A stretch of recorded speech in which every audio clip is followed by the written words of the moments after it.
নামটা প্লিজ একটু বলবেন, তারপর আপনি কোথা থেকে এসেছেন সেটা বলবেন, তারপরে আপনার ঘটনায় যাবো আমরা। আসসালামু আলাইকুম, আমি ইকবাল হাসান সোহাগ। আমি মিরপুর থেকে এসেছি। জি, আপনার ঘটনায় যাই তাহলে আমরা। হ্যাঁ, আপনি আগে বলেন যে আপনি 2014 সালে আমাদের রেডিও ফুর্তিতে কি শুনেছিলেন। আসলে 2014 সালে যে ঘটনাটা ছিল সেটা হচ্ছে যে কোনো বাংলাদেশে তো অনেক পরিবহন আছে, যে একটা পরিবহন যেটা হচ্ছে একজন সুপারভাইজার যখন 900 কোচে, শীতের দিন, শীতকাল ছিল, 900 কোচে যাচ্ছিলেন, তখন সুপারভাইজার অ্যাজ ইউজুয়াল সব যাত্রী যখন উঠে যায় তখন হচ্ছে কি যে টিকিট চেক করার জন্য সব যাত্রীর কাছে যান। তখন সব যাত্রীগুলোকে চেক করার পরে তখন দেখছে যে একজন যাত্রী একেবারে পিছের সিটে চাদর মুড়ি দিয়ে বসে আছেন। আচ্ছা, তো উনি সবার টিকিট গুলো দেখার পরে তিনি উনার কাছে যান। উনার কাছে যাওয়ার পরে উনি যখন টিকিট চান তার কাছে, যাওয়ার পরে তিনি আস্তে করে শুধুমাত্র টিকিটটা বের করে দেন। এর আগে একটা জিনিস করেন, ওই সুপারভাইজার যখন ওনাকে গায়ে হাত দিয়ে গায়ে স্পর্শ করে ডাকেন যে স্যার আপনি টিকিটটা একটু দেন, তখন ওই সুপারভাইজারের দিকে তাকান এবং টিকিটটা আস্তে করে বের করে দেন। এর মধ্যে সুপারভাইজার একটা জিনিস খেয়াল করেন যে তার পুরোটা শরীর একেবারে হচ্ছে ঠান্ডা হয়ে আছে। তো যখন হচ্ছে টিকিটটা চেক করার পরে তিনি চলে আসেন। আসার পরে যখন কোনো একটা হোটেলে যখন বাসটা হচ্ছে ব্রেক করেন, ব্রেক করার পরে ওখানে কিছুক্ষণ রেস্ট নেন, তারপরে যখন উঠে আসেন ওই সুপারভাইজার সকল যাত্রীগুলোকে একবার চেক করেন। চেক করার পরে যখন দেখেন যে ওই যাত্রীটা কোথায়, সব যাত্রী গুনে নেওয়ার পরে দেখেন যে একজন যাত্রী কম আসলে একটা জিনিস কি পরে সেই জিনিসটা তিনি মিলাতে পারেন না যে তাদের কাছে যে চালানটা থাকে ওই চালানতে একজন যাত্রী ছিলই না, ওই টিকিটটাও তার কাছে নাই। এটা সবচেয়ে বড় একটা আজব ঘটনা। পরবর্তীতে যখন ওই মানে ড্রাইভার যাওয়ার পরে এই ঘটনা ঘটার পরে ড্রাইভারটা একটা সময় দেখা যায় কি যে এমন একটা জায়গায় যে থেমে আছে গাড়িটা, রাস্তা থেকে প্রায় 1.5 কিলোমিটার দূরে একটা গাছের নিচে। এই ঘটনাটা হয়েছিল 2014 সালের দিকে। তারপরে সেই সুপারভাইজার এবং ড্রাইভার দুজনেই হচ্ছে কি যে ছেড়ে দেন, পরিবহনের সাথে সম্পর্কটা ছেড়ে দেন। তারপর অনেকদিন ওই ড্রাইভার হচ্ছে বসে থাকেন বা অন্য কোনো কাজ করার পর আবারও সে রিসেন্টলি তিনি কোনো একটা পরিবহনে হচ্ছে যোগদান করেন ড্রাইভার হিসেবে। পরবর্তীতে এই গত কুরবানিতে কুরবানিতে আমি সেই ড্রাইভারের সাথেই 900 কোচে আসছিলাম। আস্তে আস্তে যে জিনিসটা হলো আমার সাথে সবচেয়ে আশ্চর্যজনক যে জিনিসটা, যে আমরা যখন ওই এরিয়াতে অ্যাক্সিডেন্টটা হয়েছিল অনেকদিন আগে 2014 সালের দিকে, যেটা এই এরিয়াতে যখন অ্যাক্সিডেন্টটা হয়েছিল, এই এরিয়াতে ঢোকার পরে ওই যে মানে ড্রাইভার এবং আমি পুরোপুরি খেয়াল করছি যে আমাদের গাড়ির পাশ দিয়ে আরেকটা গাড়ি চলছে। লাইক একটা গাড়ির পাশে যদি একটা বড় আয়না দিয়ে দেওয়া হয় তাহলে কিন্তু পুরো গাড়িটাকেই দেখা যাবে, মানে পুরো গাড়িটা একটা প্রতিচ্ছবি। সেই গাড়িটা কি আমাদের সাথে প্রতিচ্ছবি দেখেছেন না, আপনি গাড়িটাই দেখেন? আমরা যে জিনিসটা দেখছি, আমরা গাড়ির ভেতর থেকে শুধুমাত্র দেখছি যে একটা গাড়ি। বাট একটা জিনিস কি যে যদি একটা গাড়ি একবারে হুবহু এই কোম্পানির গাড়ি এবং ওই কোম্পানির গাড়ি, দুটো গাড়ি একেবারে পাশাপাশি চলছে, কেউ কাউকে ওভারটেক করছে না, বাট একেবারে সমান্তরাল ভাবে চলছে। সেটা কি আপনি গ্লাসের কারণে কি প্রতিচ্ছবি দেখেছেন নাকি আসলে? আমার গ্লাসটা খোলা ছিল, সেটা আপনি আয়না বললার সঙ্গে সঙ্গে মানুষের মাথায় অনেক কিছু চলে আসে। হ্যাঁ, সেজন্য একটা জিনিস কি যে যখন আমি জিনিসটা দেখছি আমার আয়না খোলা আছে, গ্লাসটা খোলা আছে, গাড়ির গ্লাসটা খোলা আছে। আর সবচেয়ে বড় কথা কি যে ওই যে গাড়িটা চলছে, গাড়িটা একটু আগে যাচ্ছে না বা একটু পিছিয়ে যাচ্ছে না, গাড়িটা কখনো ব্রেক করছে না। আর আমাদের এই গাড়িটা চলছে, সুন্দরভাবে চলে যাচ্ছে। চলতে চলতে একটা সময় যখন সামনে থেকে যে গাড়িটা আসছে, সেই গাড়িটা যেহেতু রাত্রি ছিল, খুব স্পিডে গাড়িগুলো চলছে, সেই গাড়িটা খুব জোরে চলে আসছে। সবচেয়ে বেশি আশ্চর্যজনক বিষয়টা হচ্ছে যে ওই গাড়িটা যখন আমাদেরকে পাস করে তখন আমি যে গাড়িটা দেখছি, আমি এবং ড্রাইভার দুজনেই যে গাড়িটা দেখছি, এই গাড়িটার ভেতর দিয়ে ওই গাড়িটা চলে গেল। আমি এটা দেখে আমি খুব জোরে হচ্ছে একটু চিৎকার করে উঠি। পরে হচ্ছে ড্রাইভার গাড়ি ব্রেক করে গাড়িটা যখন থামায়, তখন ড্রাইভার দেখে কি যে যেই জায়গায় অ্যাক্সিডেন্ট করেছিল 2014 সালে শীতকালে, ওই জায়গাতে ওই গাড়িটা থেমে আছে। আচ্ছা। ড্রাইভার তখন আমাকে বলে কি যে এখান থেকে দ্রুত এখান থেকে চলে যেতে হবে। পরবর্তীতে ড্রাইভারের সাথে যখন আমার কথা হয় তখন ড্রাইভার আমাকে এই ঘটনাটা বলে। আচ্ছা, ওকে, থ্যাংক ইউ সো মাচ। আপনার প্রথম ঘটনার জন্য আপনাকে অসংখ্য ধন্যবাদ এবং আশা করছি যে এই ঘটনাটা আপনাদের ভালো লেগেছে। যদি ভালো না লেগে থাকে সেটা জানাবেন, যদি ভালো লেগে থাকে সেটাও জানাবেন আশা করি। তো এই যে পরিবহন নিয়ে যে ঘটনা, সুতরাং আমরা রিসেন্টলি তো এই যে বাস জার্নি করে বিভিন্ন জায়গা থেকে আসলাম এবং বিভিন্ন জায়গায় গেলাম। তো বাস জার্নি নিয়েই আরো একটা ঘটনা এই মুহূর্তে আমার সামনেও রয়েছে। আমি জানি না ঘটনাটা কতটা ভালো লাগবে, আরো চমৎকার কিছু ঘটনা রয়েছে, কিন্তু আমি এই ঘটনাটা যেহেতু বাস নিয়ে প্রসঙ্গ উঠলই আমি পড়ে ফেলতে চাই শুরুতেই।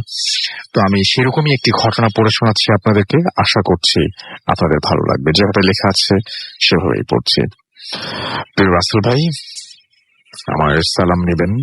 আমি নিয়মিত ভূত এফএম শুনে থাকি, যেহেতু স্টুডিওতে এসে শেয়ার করা সম্ভব না, তাই আমার ব্যক্তিগত জীবনে ঘটে যাওয়া একটি ঘটনা আপনার মাধ্যমে ভূত এফএমের শ্রোতাদেরকে জানাতে চাই। আমি ঘটনাটা শুরু করছি। ঘটনাটি ঘটে 2002 সালের দিকে। তখন আমি ইসলামী বিশ্ববিদ্যালয়ে কুষ্টিয়ার ছাত্র। আমাদের ডিপার্টমেন্ট থেকে কুমিল্লায় শিক্ষা সফরে যাওয়ার সিদ্ধান্ত হয়। তখন ছিল ডিসেম্বর মাস, কনকনে শীত পড়েছিল। যেহেতু কুষ্টিয়া থেকে গাড়ি রাতে ছেড়ে মাগুরার ওপর দিয়ে ঢাকায় যাবে, তাই আমার গ্রামের বাড়ি মাগুরাতে চলে আসে। বন্ধুদের সাথে সেইভাবেই কথা হয় যে রাত আনুমানিক 10টা নাগাদ মাগুরার ঢাকা স্ট্যান্ডের কোন একটি হোটেলে গাড়ি দাঁড়াবে। আমি ওখান থেকেই ওদের সাথে গাড়িতে উঠবো। ওরাও রাতের খাবার দাবার ওই হোটেলে সেরে নেবে। আমাদের গ্রামের বাড়ি মাগুরা জেলার শ্রীপুর থানার টুপিপাড়া নামক একটি গ্রামে।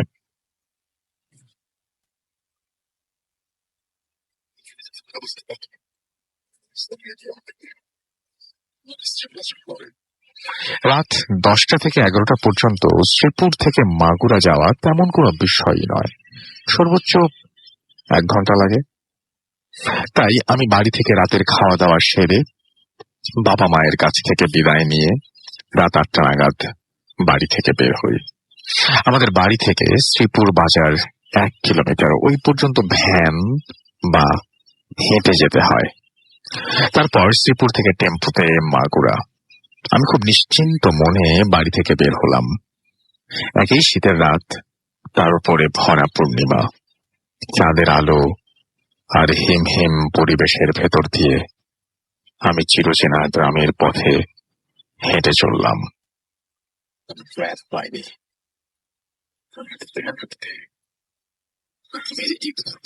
চলে এলাম। ঈদগাহের পেছনে আছে গ্রামের গোরস্থান। সেটা রাস্তা থেকে একটু দূরে। ওসব নিয়ে আমার কোনো ভাবনা চিন্তা, আমি শিওর রাস্তায় আমি ছাড়া আর কেউ নেই। থাকলে অবশ্যই আমি দূর থেকে দেখতে পেতাম। যখন হাঁটতে হাঁটতে আমি ঈদগাহ ও গোরস্থান পার করছি, হঠাৎ দেখি 2-3 হাত ধরে রাস্তার উপর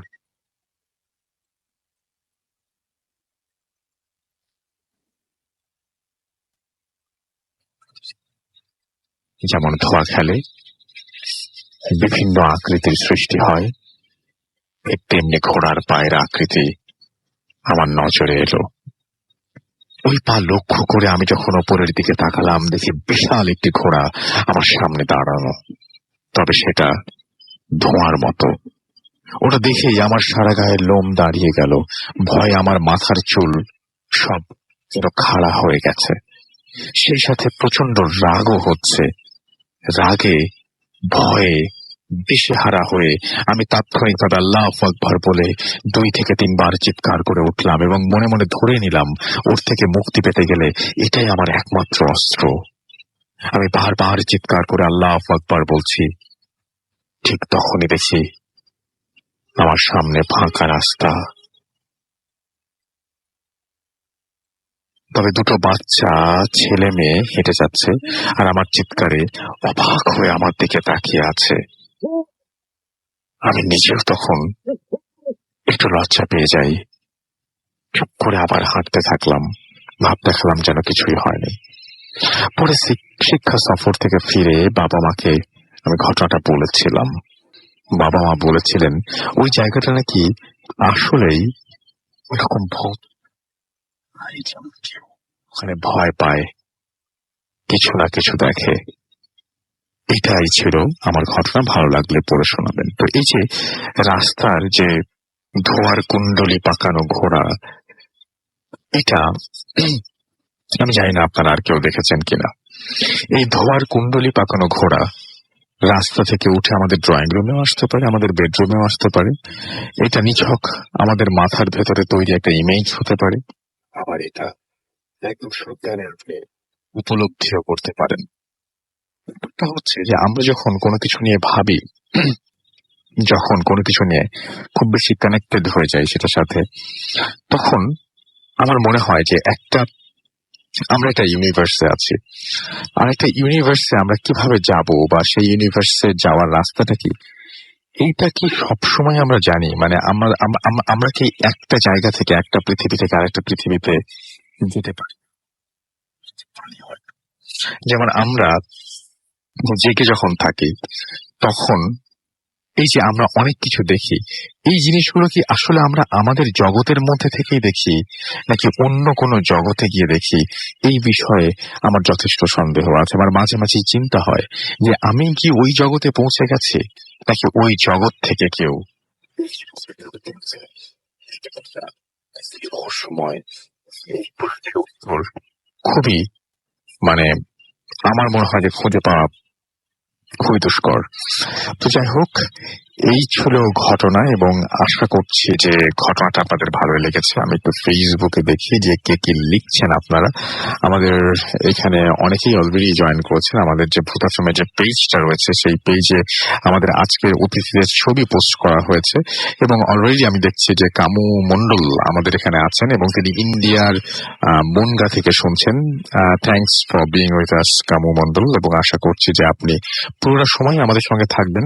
এবং আমি দেখতে পাচ্ছি হৃদয় স্বপ্ন আমাকে লিখেছেন যে ভাইয়া আমি আর আমার ছোট ভাই একসাথে শুনছি। এবং আমিরুল ইসলাম অর্ণব আমাদের বলছেন ভাইয়া স্টোরিটা সত্যি ভয়ঙ্কর ছিল। হ্যান ইসলাম শরীফুল আমাকে বলছেন ফার্স্ট এবং সেকেন্ড দুটো স্টোরি ভালো ছিল। শেষ বেঞ্চের ছাত্র লিখেছেন আই লাভ ভূত এফএম। আমাদেরকে লিখেছেন দেখতে পাচ্ছি বিলাস কুমার মহান্ত, এবং তিনি ফার্স্ট স্টোরিটা খুব ভালো ছিল লিখেছেন এবং অ্যাপের ছবি আপ করেছেন। আমাদেরকে রউফ ইসলাম লিখেছেন রাজশাহী থেকে। এছাড়াও আমাদেরকে লিখেছেন দেখতে পাচ্ছি রিজু রায়হান আমাদের সাথে আছেন, দেখতে পাচ্ছি নূর আলম খান রাজীব, এছাড়াও আমাদের এবং তিনি রংপুর থেকে শুনছেন আমাদের সঙ্গে। এবং আমাদের সঙ্গে আছেন অহিদুত জামান ফয়সাল, এবং তিনি আমাদের পুরনো লিসনার, সেটা লিখেছেন। আমাদের সঙ্গে আছেন নিত্যানন্দ রয়, তিনি আছেন আমাদের সঙ্গে। এস এম হাসান আমাদের সঙ্গে আছেন। আমাদের সঙ্গে আছেন মোহাম্মদ রাশিদুজ্জামান, এছাড়াও এমডি সোহাগ আমাদের সঙ্গে আছেন। রউফ ইসলাম রাজশাহী থেকে শুনছেন আমাদেরকে। আমাদের সঙ্গে আছেন দেখতে পাচ্ছি অয়ন্ত আমাদের সঙ্গে আছেন। এছাড়াও দেখতে পাচ্ছি তাসিন, এছাড়াও আছেন আমাদের সঙ্গে শাহজালাল আব্দুল্লাহ, আমাদের সঙ্গে আছেন ক্যাডেট জে এইচ জিয়ন, এছাড়া আমাদের সঙ্গে আছেন দেখতে পাচ্ছি মারিয়া মিম, এবং আমাদের সঙ্গে আছেন দেখতে পাচ্ছি এছাড়াও হামদান বিশ্বাস, সানিপ কুমার দাস আমাদের সঙ্গে আছেন। আমাদের সঙ্গে আছেন দেখতে পাচ্ছি এছাড়াও হাসিবুল রহমান, এবং তিনি ভূত এফএম শুনছেন অ্যাপ দিয়ে। থ্যাংক ইউ ভেরি মাচ যারা আমাদের সঙ্গে আছেন। আমরা আবারও ফিরে আসবো আপনাদের কাছে। আপাতত আমরা আরো একটি ঘটনায় যাই, এবং সেই ঘটনাটি আমাদের আরো একজন অতিথি যিনি নতুন জয়েন করেছেন আমাদের সাথে। আপনার নামটা প্লিজ একটু বলবেন, তারপরে আপনার ঘটনায় যাবো আমরা। আসসালামু আলাইকুম রাসেল ভাই, আমি এমডি রাহিম আর উত্তরা থেকে এসেছি। আমরা আপনার ঘটনায় যাই। ওকে রাসেল ভাই, আমি ডাইরেক্টলি আমার ঘটনায় চলে যাচ্ছি। জি প্লিজ। ঘটনাটা হচ্ছে 2015 সালে ফেব্রুয়ারি মাসের শেষের দিকে। তখন আমি কলেজ লাইফের, আমি মানে কলেজে পড়ি, আমার ফার্স্ট ইয়ার শেষের দিকে। তো ওই টাইমে আমি একটা ভেকেশনে আমার ফুল ফ্যামিলি সহ আমার গ্রামের বাড়িতে যাই। আমার গ্রামের বাড়িটা হচ্ছে ময়মনসিংহ জেলা ত্রিশাল থানার কাদিরশিমলা গ্রাম। আচ্ছা। তো যেহেতু শীতের টাইম ছিল, শীতের শেষের দিকে, তো গ্রামে মোটামুটি শীতের প্রকোপটা একটু বেশি ছিল। তো ঘটনা যেদিন হয় ওই দিন আপনার মাগরিবের নামাজের একটু পর, মাগরিব নামাজ সরি এশার নামাজের একটু আগে আমি গ্রামের ইলেকট্রিসিটি চলে যায়, যেটা ম্যাক্সিমাম টাইম হয় যে গ্রামের ইলেকট্রিসিটি চলে যায় এবং সেটা 2 থেকে 3 ঘন্টা পরে আসে।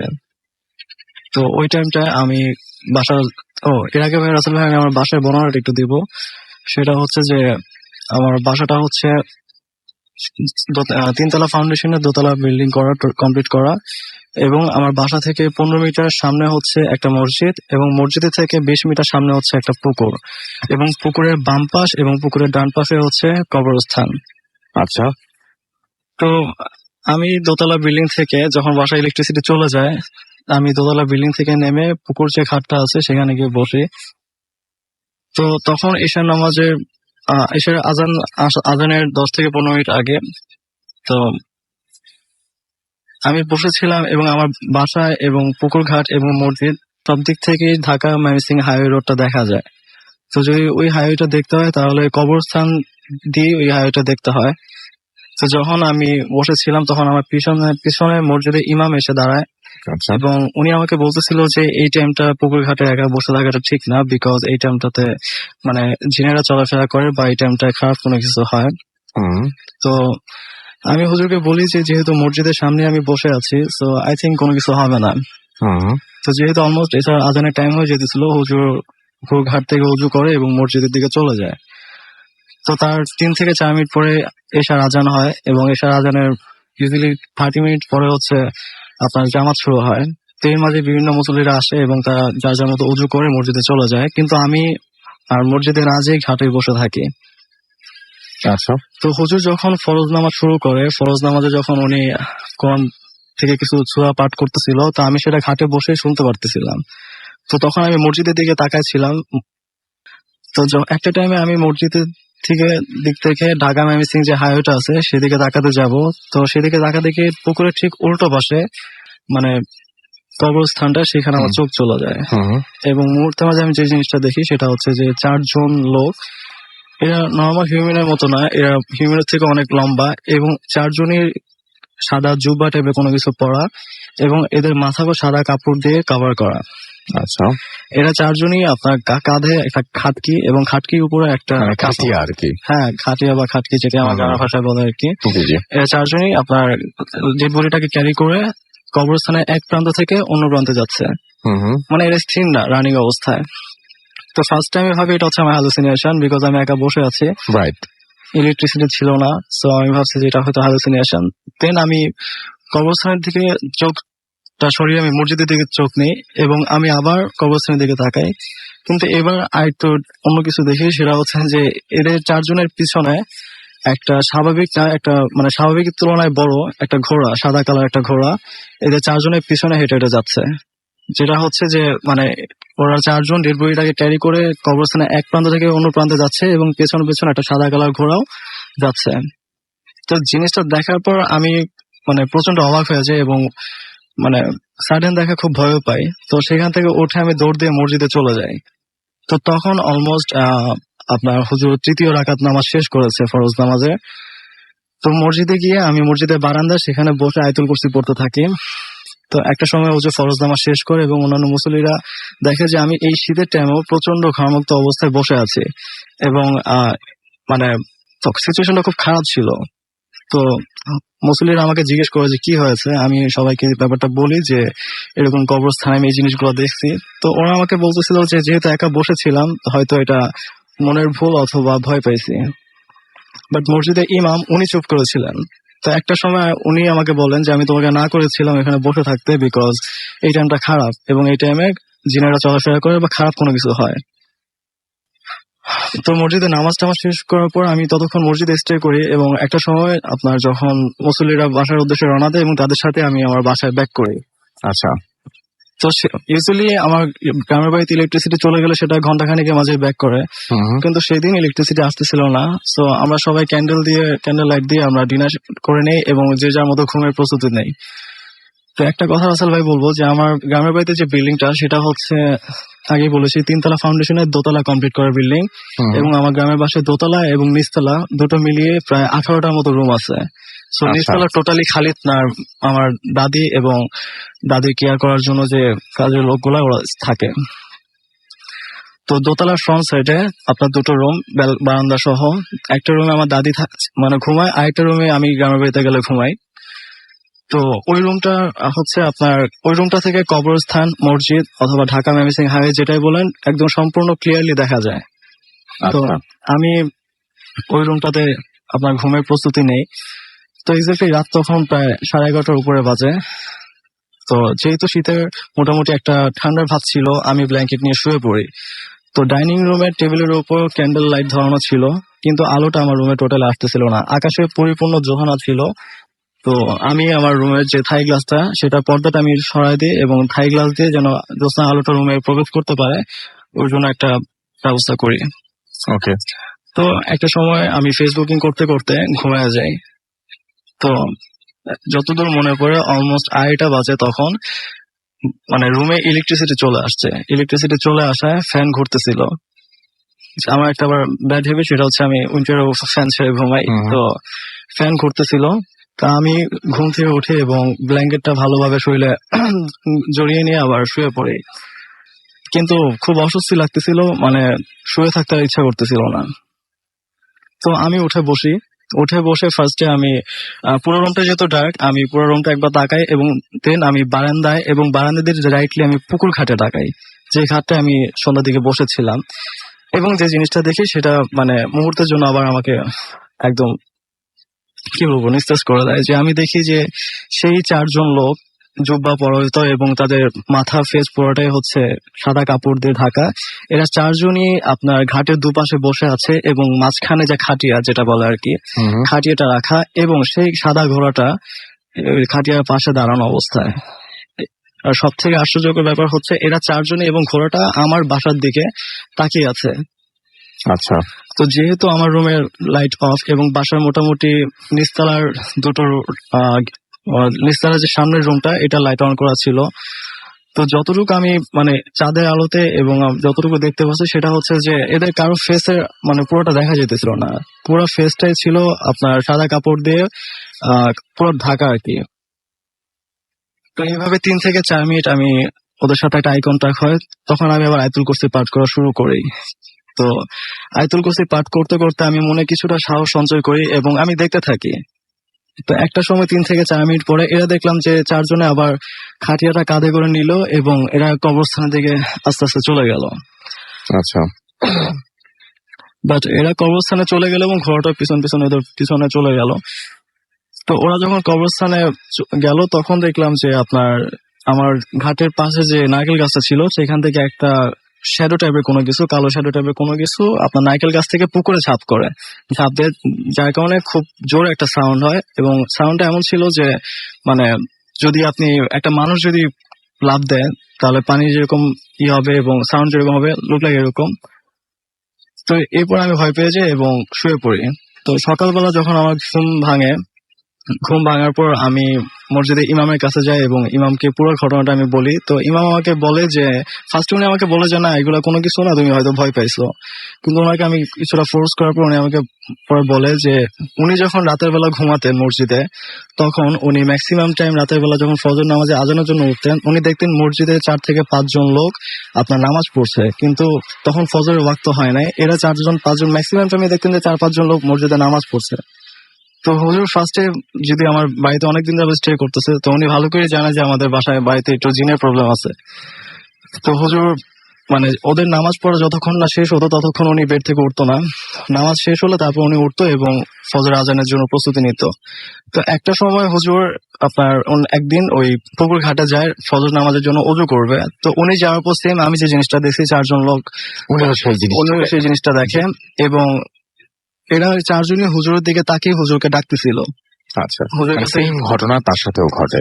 তার সাথেও ঘটে। জি তো এরপরে হুজুর স্বপ্ন দেখে আর কি, ড্রিম দেখে, যেটা হচ্ছে স্বপ্নে দেখে যে এই 4জন লোক ডেড বডি নিয়ে কবরস্থানে দাঁড়ায় আছে এবং 4জন ট্রাই করতেছে লাশটাকে দাফন করার জন্য, কিন্তু কোনোভাবে এরা 4জন লাশটাকে কবর নামাতে পারতেছে না। তো হুজুরকে বলে, হুজুরের কাছে এরা হেল্প চায় যে আপনি আমাদেরকে সাহায্য করুন কবর লাশটা দাফন করানোর জন্য। তো এটা পরপর হুজুর 3 দিন দেখে স্বপ্নটা, কিন্তু এটা কোনো ব্যাখ্যা খুঁজে পায় না। তো পরবর্তীতে হুজুর আমার গ্রামের যে বয়স্ক মানুষগুলো আছে ওদের সাথে কথা বলে, যে জিনিসটা জানতে পারে সেটা হচ্ছে যে 1800 থেকে 1900 শতকের মাঝামাঝি টাইমে আমার গ্রামের নাম, বাড়ির নাম বা এলাকার নাম যেটা সেটা হচ্ছে ফকির বাড়ি। তো এখানে কিছু এলেম ফকির থাকতো যারা আর কি জিন পালন করতে এবং ওই জিন দিয়ে মানুষের ভালো উপকার করা বা কি বলবো যে জিন দিয়ে এক মানুষের উপকার করতে গিয়ে আরেক মানুষের ক্ষতি করা, এই কাজগুলো ওরা করে থাকতো। তো যে এই এলেম ফকির গুলোর মাঝে যে সব থেকে বড় এলেম ছিলেন আর কি, উনি অলওয়েজ একটা ঘোড়ায় করে পুরো যে এলাকাটা এটা ঘুরে বেড়াতেন এবং যে মানুষগুলো মানে ছোটখাটো ভুলগুলোকে উনি অনেক বড় করে দেখতেন এবং মানে শাস্তি দিতেন। তো দেশে মানে এলাকার মানুষগুলো সবারই একটা আতঙ্ক ছিল তার মনে এই এলেম ফকিরটার জন্য। তো ওই এলেম ফকির দুই টাইপের জিন পালতো, একটা ছিল ভালো জিন আর একটা ছিল খারাপ জিন। তো ভালো জিনগুলো অলওয়েজ উনি ওনার সাথে রাখতেন, আর খারাপ যে জিনগুলো ছিল এগুলোকে উনি অলওয়েজ এলাকার বাইরে রাখতেন। তো একটা সময় যখন এলেম ফকির মারা যায় তখন কি হয় যে খারাপ জিনগুলা এলাকার মানুষগুলোর উপর একটা অত্যাচার শুরু করে, মানে বিভিন্ন ভাবে ভয় দেখানোর ট্রাই করে বা বিশেষ করে বাচ্চাদের প্রতি বিভিন্ন ভাবে ওরা কারোর উপর জিন ভর করে বা কাউকে ভয় দেখানোর ট্রাই করে।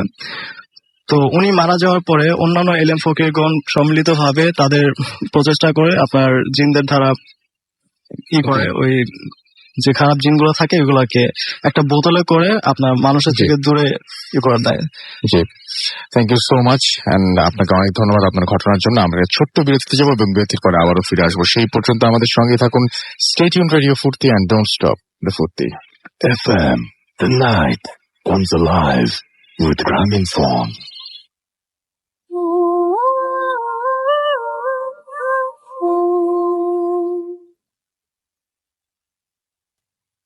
Welcome back. শুনছেন সবসময় ভিডিও ফুর্তি 8.2 FM। আমি রাসেলের সাথে, আমার সাথে রয়েছে মাসুম ভাই এবং আজকে অতিথিরা, এবং আমরা ঘটনা শুনছিলাম। ঘটনার শেষ অংশে আমরা আছি। বলেন আপনার ঘটনাটা প্লিজ একটু শেষ করেন। তো যখন এলেম ফকির মারা যায় তখন উনি মারা যাওয়ার পর যে আপনি জিনগুলো বলছেন যে বোতলে ভরে রাখে, তারপরে এই খারাপ জিনগুলোকে বোতলে ভরে আপনার মানে এলাকার বাহিরে কোন এক জায়গা মানুষের যাতে সংস্পর্শে না আসতে পারে এরকম জায়গায় এগুলোকে পুঁতে রাখা হয় আলাদা ভাবে। কিন্তু একটা সময় আপনার কোনো এক ভাবে যখন আপনার গ্রাম অঞ্চলে ডেভেলপ হতে থাকে, তো ওইগুলো আপনার যখন ডেভেলপ করা হয় তখন দেখা যায় যে বোতলগুলো আবার উঠায়। তো উঠানোর পরে ওই থেকে 3 থেকে 4টা জিন হয়তো কোনোভাবে ছুটে যায়, যারা আবার নতুন করে আপনার অত্যাচার শুরু করে। তো এর মাঝে যে জিনিসটা হয় সেটা হচ্ছে যে আপনার এলেম ফকির যখন মারা যায় তখন আমার গ্রামের কোনো মানুষ ওনাকে আপনার লাশ গোসল করানো থেকে শুরু করে এটাকে কবর দেওয়া কোনোটাই আমার গ্রামের মানুষজন করে নাই।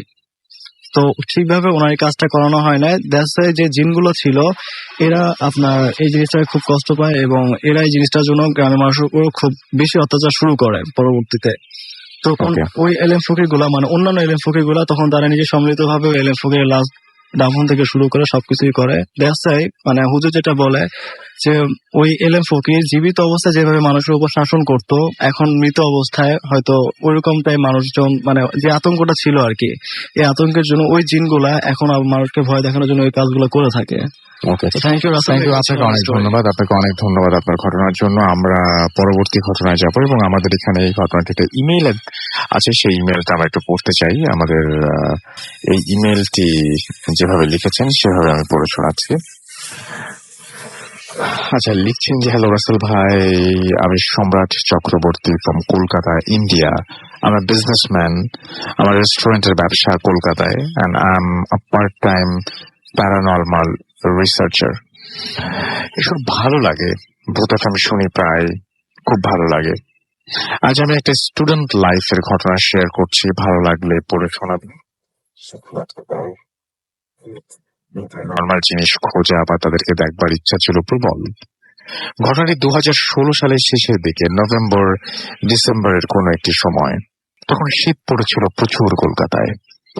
কোনো একদিন সন্ধ্যের দিকে আমি আর আমার বন্ধু শায়ন, পেশায় ফটোগ্রাফার, আর সৌরভ, সে স্টুডেন্ট, ঠিক করলাম যে অন্য কোনো দিনের মতো আজও যাব আর একটা সার্ভে করতে, মানে অন্য কোনো জগতের বাসিন্দাদের খোঁজার চেষ্টা করতে।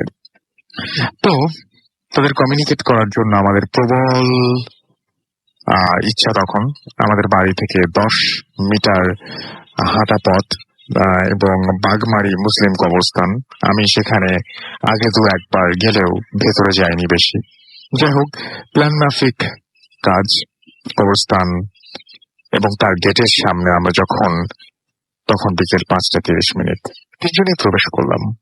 গেটের গার্ড আঙ্কেল আমাকে চিনতেন ভালোভাবেই, তাকে হাসি মুখে ইশারায় সালাম জানাতেই সেও তাই করলো। আমরা ভেতরের দিকে যাচ্ছি দেখে বাধা দিয়ে বলল, এখন তো সন্ধ্যা হতে চললো, ভেতরে না যাস না?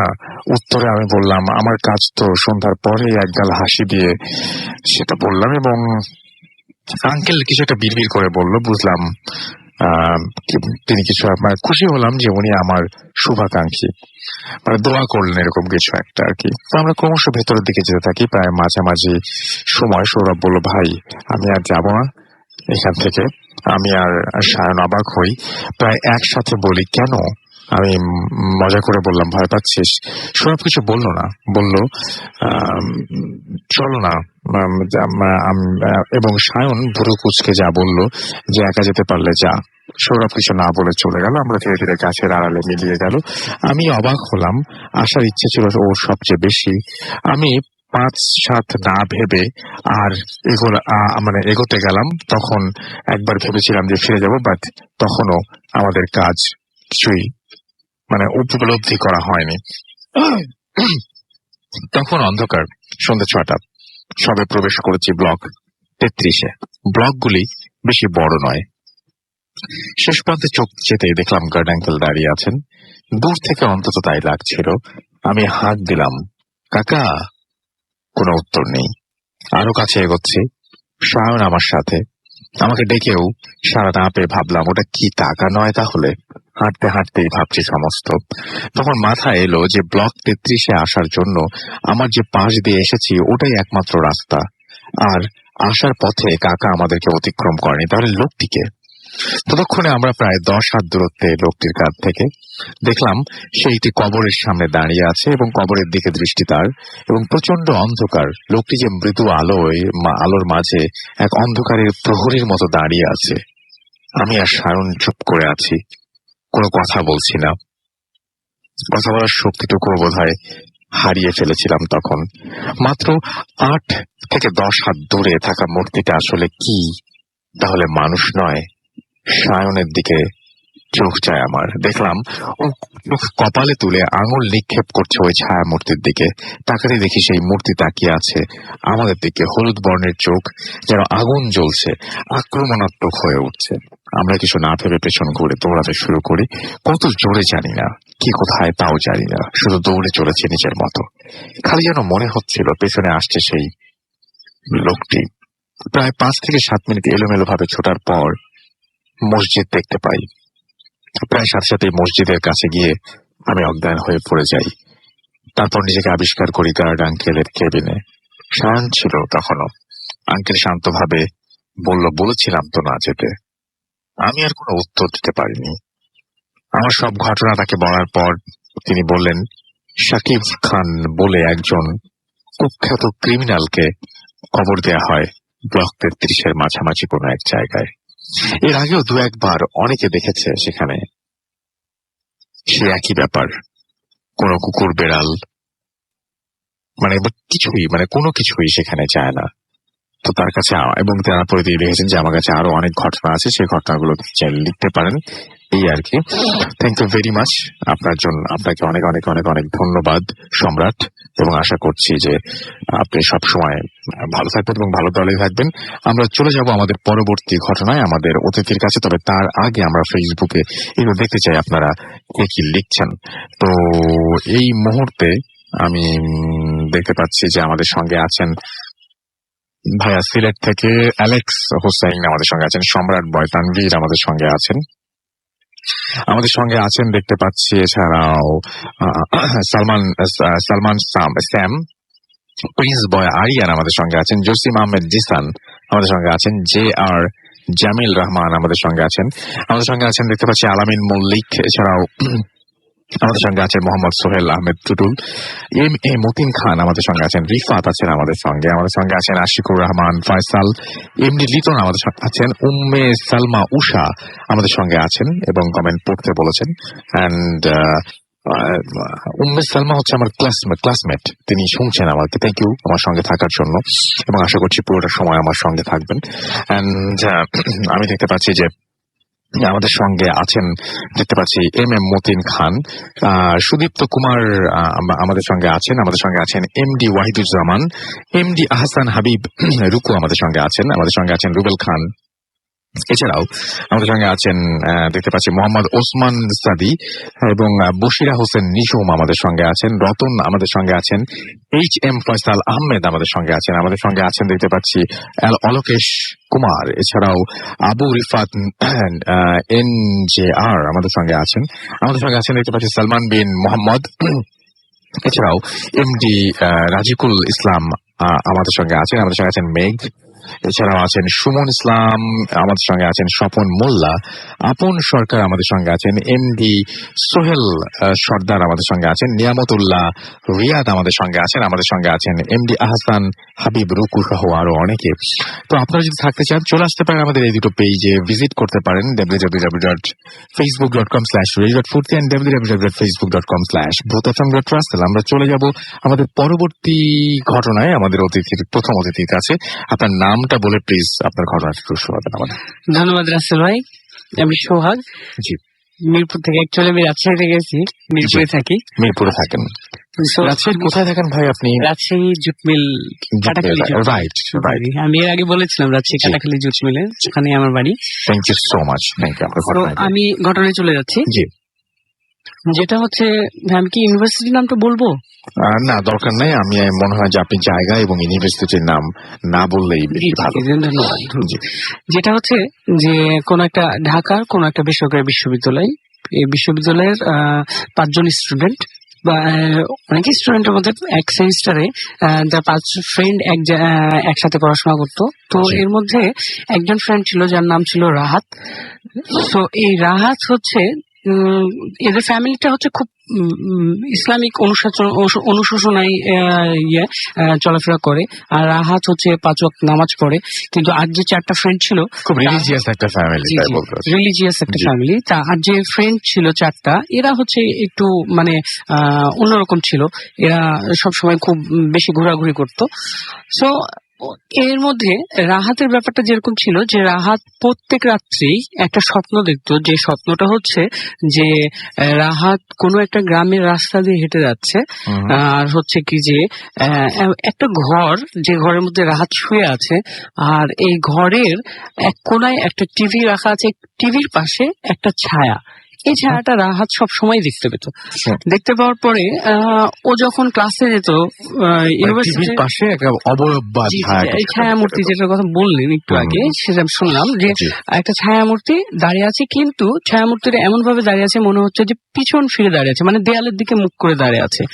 সেই শুধুমাত্র পিছন সাইডটা দেখতো রাহাত, ওই ছায়ামূর্তিটা বোঝা যেত যে পিছন দিকে ফিরে দাঁড়িয়ে আছে।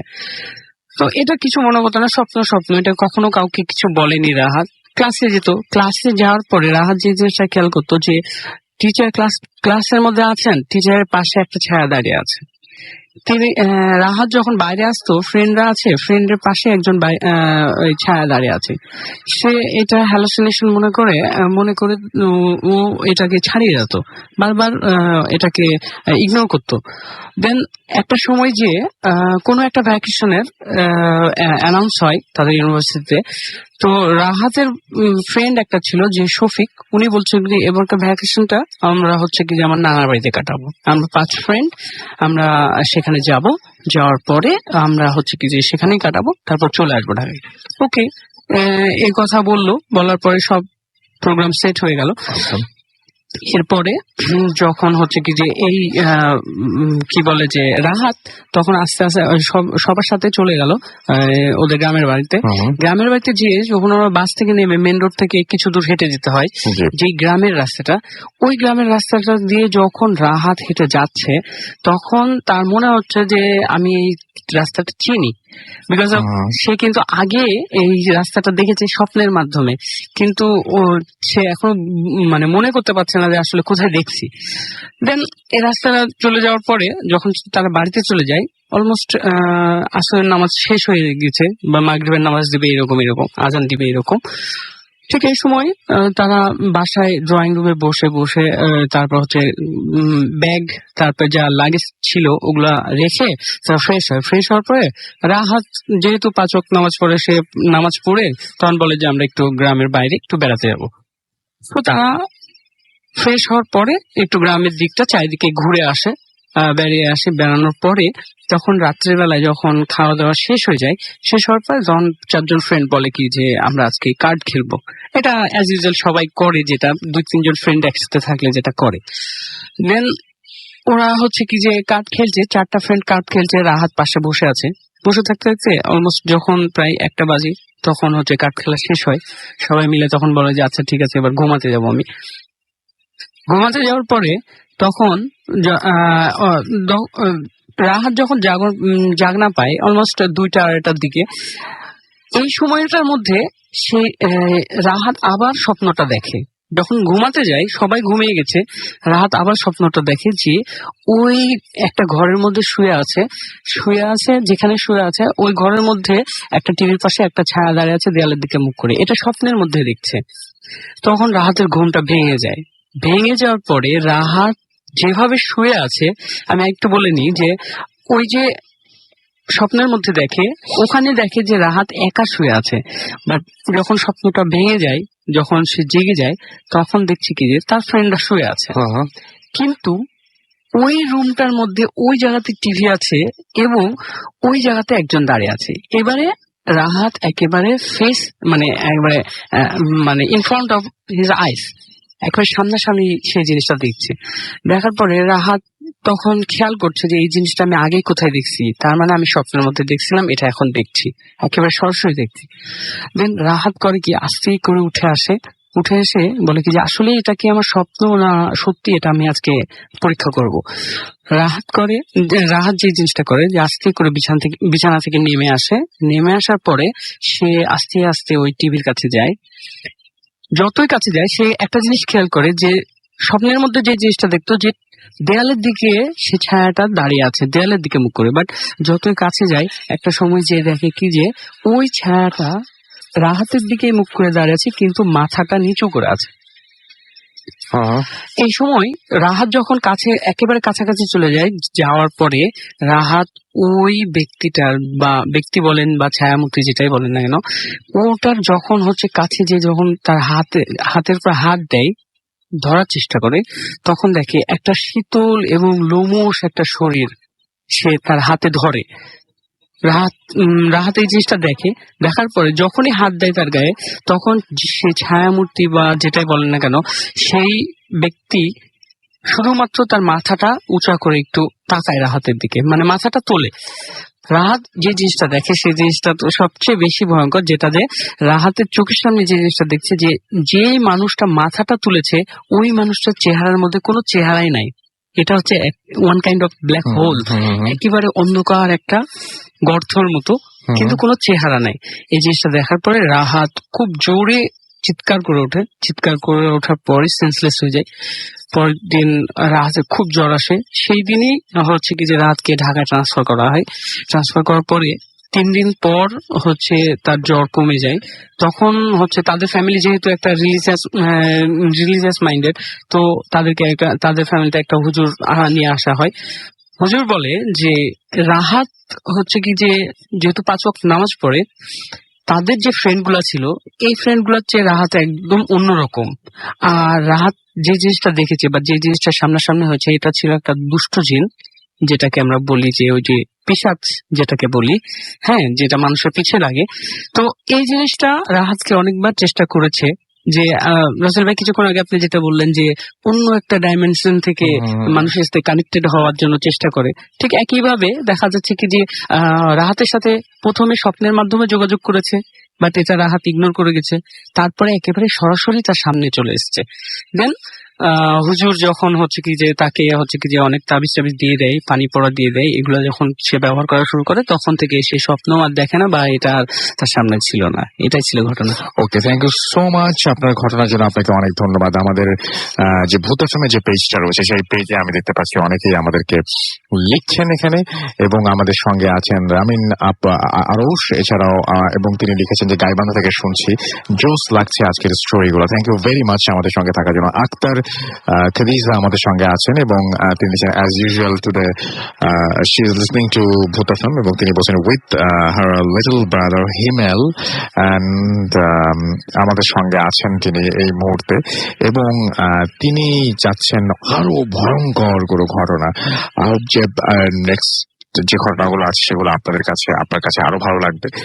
থাকুন আমাদের সঙ্গে। রনি আহমেদ আমাদের সঙ্গে আছেন। আমার কাছে অনেক অ্যাবনর্মাল বলতে প্যারানর্মাল বুঝাইছেন সম্ভবত ঘটনা আছে, এবং তিনি আমাদেরকে সেটা পাঠাতে পারেন। Thank you very much. আমাদের অ্যাড্রেসটা হচ্ছে bhuthfm@radiofurti.fm, BHFM@radioforti.fm। আপনার নাম, ঠিকানা এবং ফোন নাম্বার সহ আপনার জীবনে ঘটে যাওয়া বা আপনার জানা সেটা ঘটনা লিখে পাঠিয়ে দিন আমাদের কাছে। ঘটনার শুরুতে অবশ্যই উল্লেখ করুন যে ঘটনাটি আপনি স্টুডিওতে এসে শেয়ার করতে চান, নাকি আপনি চান আপনার ঘটনা আমরা পড়ে শোনাবো। আর যারা দেশের বাইরে রয়েছেন তারা সরাসরি অডিও ক্লিপ পাঠিয়ে দিতে পারেন, অথবা ঘটনা যদি লিখে পাঠাতে চান লিখেও পাঠাতে পারেন।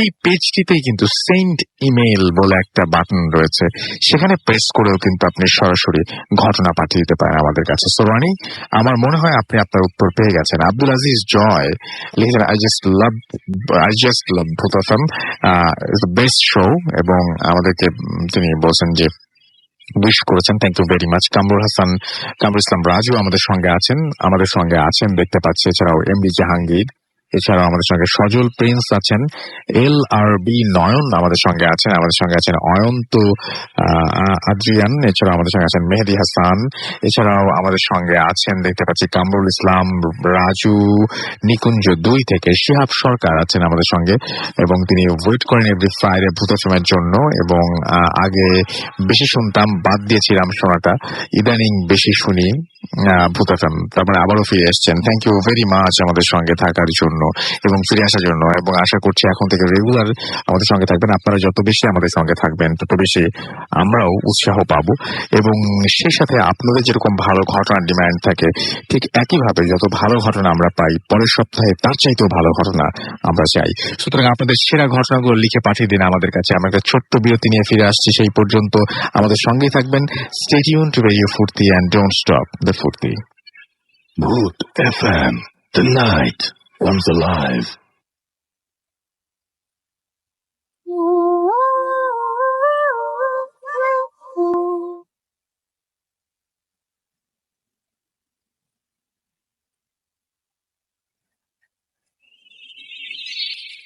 আসসালামু আলাইকুম রাসেল ভাই, কেমন আছেন? আশা করি ভালো। আপনি সবসময় ভালো দলেই থাকেন। তো আমি এমডি মাহাতার সিমন, আমি মিরপুর 1 নাম্বার থেকে বলছি।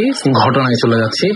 ঘটনাটি আজ থেকে প্রায় 5 থেকে 6 বছর আগের ঘটনা। তখন আমার বয়স ছিল 9 বছর, আনুমানিক 9 বছর ছিল বয়স। তো সে সময় আমি ফেনীতে থাকতাম। বলে রাখি যে আমি আমার জন্মের 15 বছর ফেনী শহরে কাটিয়েছি। আমার বর্তমান বয়স 16, আমি 15 বছরে ফেনী শহরে কাটিয়েছি। তো ফেনীতে একটা ভাড়া বাসার ঘটনা এটি। সেই বাসাটার সবচেয়ে বড় বৈশিষ্ট্যটা হচ্ছে বাসাটা ছিল 5 তলা, এবং বাসাটিতে 2 ইউনিট করে 10টা ইউনিট, অর্থাৎ 10টা ফ্যামিলি ছিল। তো ওই ফ্যামিলিগুলোর সবচেয়ে বড় জিনিসটা হচ্ছে যে প্রত্যেক ফ্যামিলির সাথে একটা ফ্যামিলির সাথে আরেকটা ফ্যামিলির যে এতটাই ঘনিষ্ঠ কানেকশন, যে যেটা বর্ণনা করার মতো না, যে সব সময় একটা ফ্যামিলির সাথে আরেকটা ফ্যামিলির অলওয়েজ কানেকশন থাকে, যে কোনো ধরনের কানেকশন তাদের সাথে থাকে, অর্থাৎ একদম পুরো আত্মীয়র মতো। সব সময় আমরা একে অপরের সাহায্য করে, একে অপরের আনন্দে পাশে দুঃখে সব সময় থাকি, এবং একসাথে মিলেমিশে থাকতাম। তো সেই বাসার ঘটনা, তো বাসার বর্ণনা একটু দিয়ে দিই। আমাদের বাসাটা ছিল 5 তলা, এবং 5 তলার বাসার সামনে ছিল একটা প্লেগ্রাউন্ড, এবং পাশে ছিল একটা গ্যারেজ। তো বাসায় 4র্থ তলায় একজন ভাড়াটিয়ার সাথে ঘটে যাওয়া এই ঘটনাটি। তো উনি আমার আন্টি হিসাব মতে। তো আন্টি একদিন হঠাৎ করে রাত্রেবেলা আসলেন আমাদের বাসায়, এবং এসে আমাদেরকে হঠাৎ করে বললেন যে তার সাথে এরকম এরকম ঘটনা তার আগের দিন রাতে ঘটে গেছে। তো আমরা জিজ্ঞেস করলাম যে কি ঘটনা। তো তিনি বললেন যেটা যে তাদের ফ্যামিলিটা হচ্ছে চার ফ্যামিলি, অর্থাৎ তিনি ছিলেন, তার হাজবেন্ড ছিল এবং তার 2 ছেলে মেয়ে ছিল। তো ওনারা হ্যাপি ফ্যামিলি, সবসময় হাসি খুশি থাকতেন এবং সবার সাথে ভালোই কানেকশন এবং রিলেশন ছিল। তো যাই হোক, তারা দিন যাপন করছিল খুব ভালো করে। তো একদিন রাতের ঘটনা, তো ওনারা সবসময় 4 জন একই বিছানাতে ঘুমাতেন এবং বিছানাটা অনেক বড় ছিল, সেই কারণে তারা একসাথেই ঘুমাতেন, কখনো আলাদা ঘুমাতেন না। তো 4 জন এক বিছানায় ঘুমানোর দরুন সবাই ভালো করে ঘুমাতে পারতেন। তো একদিন রাতে হঠাৎ করে উনি বলেছেন যে ওনার ঠিক আনুমানিক রাত 2:30 থেকে 3টা, এই সময়টার ভিতর বা 3টার পরেও হতে পারে এরকম, উনি যেটা বললেন যে ওই সময়টাতে হঠাৎ করেই তার চোখটা খুলে গেল।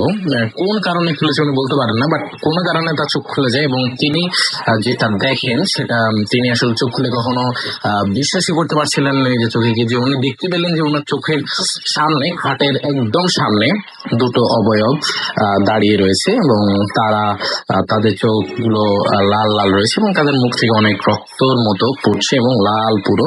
তো পাখিটা পুরো কালো ছিল। তো ওনাদের অনেক সবসময় ওনাদের রুমে ডিম লাইট জ্বলত। তো উনি ডিম লাইটের আলোতে উনি বুঝতে পারলেন যে এই 2টো কালো অবয়ব রয়েছে এবং সেটা মানুষের মতো দেখতে। তো উনি প্রচন্ড ভয় পেয়ে গেলেন, উনি চোখ খুলে বেশ অনেকটাই সিরিয়াস হয়ে গেলেন, কিন্তু উনি নড়চড় করতে পারছিলেন না, অর্থাৎ তিনি নাড়াচাড়া করতে পারছিলেন না এবং তিনি কোনো কথা বলতে পারছিলেন না। তো 2টো অবয়বের ভিতর একটা অবয়ব হঠাৎ করে তার পাশে তার মেয়ে ঘুমাচ্ছিল। তো তার মেয়ের দিকে হঠাৎ করে সেই অবয়বটি, তাদের মধ্যে থেকে একটি অবয়ব তার মেয়ের দিকে এগিয়ে আসে এবং আস্তে আস্তে তার মেয়ের গলার দিকে হাত বাড়াতে থাকে। তো তিনি দেখলেন যে সেই মেয়েটির গলাটি চেপে ধরেছে। তো মেয়েটি ঘুমের ভিতরে, মানে কোন প্রকার চিৎকার করছে না, কিন্তু ঘুমের ভিতরে মেয়েটির মৃত্যু হয়ে যাবে এটা তিনি নিশ্চিত হতে পারলেন, যে এটা গলা চেপে ধরেছে এবং ঘুমের ভিতর হয়তো তার মেয়েটি মরে যাবে। তো তিনি সাংঘাতিক ভাবে চিৎকার করার চেষ্টা করলেন, কিন্তু কোনো অবস্থাতেই তিনি চিৎকার করতে পারছিলেন না, অর্থাৎ তার গলা দিয়ে কোনো সাউন্ড বের হচ্ছিল না এবং তার শরীরও সে নাড়িয়ে যে কাউকে জাগাবে তার পাশে থাকা মানুষগুলো, সেটাও পারছিলেন না। তো সবাই গভীর ঘুমে, শুধু উনি জেগে রয়েছেন এবং দেখছেন যে 2টো অবয়বের ভিতরে একটা অবয়ব তার মেয়ের গলা চেপে ধরেছে। মেয়েটি ঘুমের ভিতরেই ঘুমাচ্ছিল, কিন্তু মেয়েটি বুঝতে পারেনি যে তার দম বন্ধ হয়ে আসছে। তো মেয়েটির হঠাৎ করে শ্বাস প্রশ্বাস বেড়ে যায়, সেটি তার মা লক্ষ্য করে এবং তার মা আরো জোরে চিৎকার করার চেষ্টা করে, কিন্তু তার শক্তি সে যতই খরচ করে সে কিছুই করতে পারতো না। তো এভাবে মিনিট খানেক যাওয়ার পরে দ্বিতীয় যে অবয়বটি দাঁড়িয়েছিল সেই অবয়বটি হঠাৎ করেই কেমন জানি চেঞ্জ হয়ে গেল, অর্থাৎ তার মনে যে দয়া আসলো হয়তো সেটা উনি বুঝতে পারলেন, যে দ্বিতীয় অবয়বটি বুঝতে পারলো যে তার মায়ের কষ্ট হচ্ছে।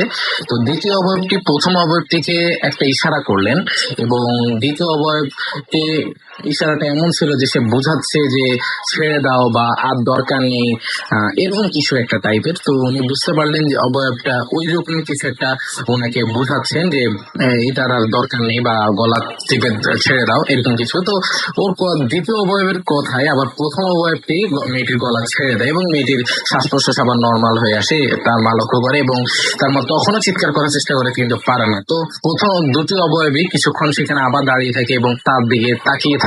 তো সে অনেক ভয় পায় এবং সে প্রায় সেন্সলেস হয়ে যাওয়ার অবস্থায় পৌঁছে যাচ্ছিল। তো তখনই হঠাৎ করে সে লক্ষ্য করতে পারে যে অবয়ব দুটি সরে যাচ্ছে এবং আস্তে আস্তে সরতে সরতে দেয়ালের মাঝে হঠাৎ করে উধাও হয়ে যায়। তো এইটার পরে উনি যখন অবয়ব দুটো যখন উধাও হয়ে যায় তখন তিনি নর্মাল হয়ে যান এবং তখন তিনি তার গলা দিয়ে সাউন্ড বের করেন, কিন্তু যেহেতু ঘটনাটি ঘটে গেছে তাই তিনি আর কাউকে জাগাননি, সবাইকে তার মেয়েকে দেখছিলেন যে তার মেয়ে স্বাভাবিক রয়েছে। তো তিনি সেদিনের রাতের মতো আর ঘটনাটি কাউকে জানাননি। তো ঘটনাটি যেহেতু ঘটে গেছে তো তিনি সেটি কাউকে জানান, তিনিও ঘুমিয়ে পড়েন এবং পরবর্তীতে তিনি পরে এসে আমাদেরকে ঘটনাটি বলেন। তো ঘটনাটি এখান পর্যন্ত থেমে গেল, ভালো থাকতো, কিন্তু ওনার সাথে ঘটনাটি রীতিমতো চলতেই থাকে। ঘটনাটি আরো তীব্র হয় তার কয়েকদিন পরেই। আমাদের ওখানে 2টো বাড়িওয়ালা ছিলেন, 2জন বাড়িওয়ালা। তো ওনারা 2জন ভাই ছিলেন। তো তাদের মধ্যে একজনের দুজনেরই মা, দুজনেরই একটাই মা। তো মা ওনাদের সাথেই থাকতেন। তো উনি যে মায়ের অনেক বয়স হয়ে গেছিল, তো বয়স হওয়ার দরুন ওনারা ওই মা একটু মানসিক ভারসাম্য হারিয়ে ফেলে। তো উনি যখন তখন যে কারো বাসায় গিয়ে দরজা ধাক্কাতেন, অর্থাৎ দরজা কলিং বেল না দিয়ে অনবরত দরজা ধাক্কিয়ে যেতেন দরজা খোলার জন্য। এতে অনেকেই একটু বিরক্ত বোধ করতেন। তো উনি চিনতেন ওনার দুই ছেলের বাসা, উনি চিনতেন। একজনের বাসা ছিল 4 তলায়, আরেকজনের বাসা ছিল 5 তলায়। তো উনি ওনাদের বাসায় গিয়ে প্রায় দরজা ধাক্কাতেন। আর আমরাও ছিলাম 5 তলায়, তো আমি দেখতাম ওনাকে প্রায়। তো এরকম অবস্থায় উনি প্রায় মানসিক ভারসাম্য হারিয়ে ফেলেছিল। তো ঘটনাটি আসলে ওনার সাথেই কানেক্টেড।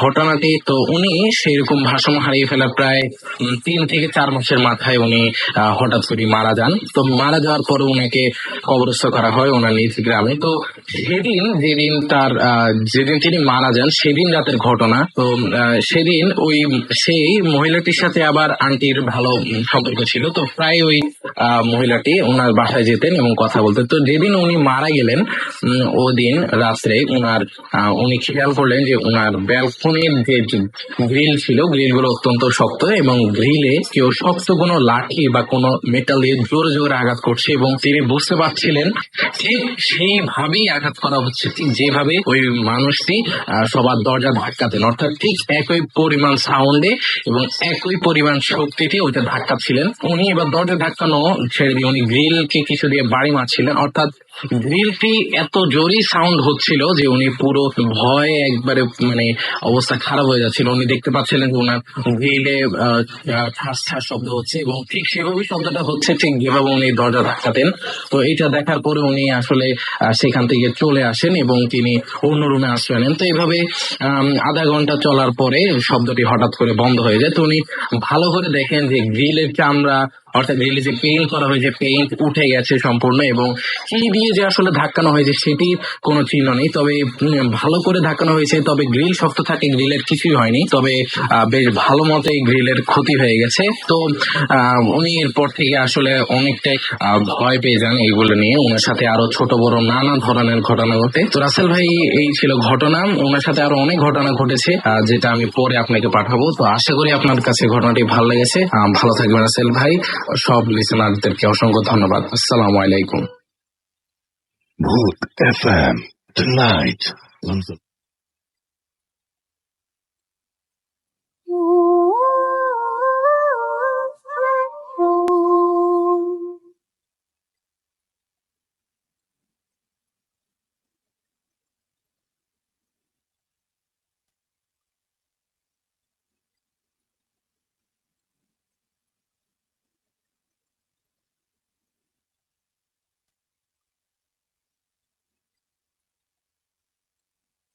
সাথে আমার সাথে রয়েছে রোস্তম ভাই এবং আজকের অতিথি এবং আপনাদের সবাইকে আরো একবার স্বাগত জানাচ্ছি ভূত আসামে এবং আশা করছি পুরোটা সময় আপনারা আমাদের সঙ্গে আছেন। অডিও ক্লিপ শুনছিলাম আমরা, অডিও ক্লিপের পরে আবারও ফিরে আসলাম।